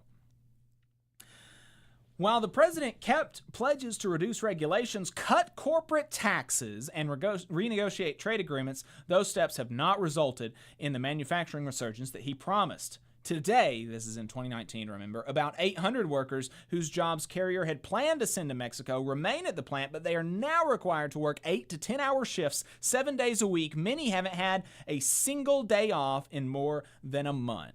And this didn't just happen in Indiana. In Michigan, there were 10,200 fewer manufacturing workers in the state in February of 2020. So this is before the pandemic, remember. There were some articles that tried to talk about, the manufacturing difference, and it included losses from the pandemic, and I didn't think that was really fair. That doesn't really make a whole lot of sense to me. So I only took numbers from before the pandemic. There were 10,000 fewer jobs in Michigan in February, 10,000 fewer manufacturing jobs in Michigan in February of 2020 than there were in February of 2019. In Ohio, pre-pandemic, it had 2,200 more workers in February in 2019 than it did in February of 2020. So again, Trump's record, manufacturing, is not really that good. So you really gotta, the union is the thing that is going to actually get you're actually going to be able to fight back against these companies and take what you're worth. And somebody asked in the chat, what's to stop these three potato? What's the stop? That's a great username. What's to stop these big three from shipping 150,000 jobs overseas? And then there you go. And the thing that stops that is obviously that costs a lot of money to build all those facilities and other plants. That's why they don't do it immediately, right? If they could do that, if they could just ship all of these jobs over to Mexico, they would have already done it. But you got to think about sunk costs and materials and land and all of this kind of stuff that they've already bought. And so, you do kind of have to basically gradually do this kind of stuff. And that's why they do it gradually instead of all at once. Is because it would be a huge cost to move everything all at once. And the way that you keep them from doing it gradually is by fighting with the workers in the United States and in Canada and in Mexico to make sure that the contract has protections against outsourcing, protections against whipsawing, protections against using workers in lower paying regions against others. That's the way to do that, not by voting for Trump, and not even by voting for Biden.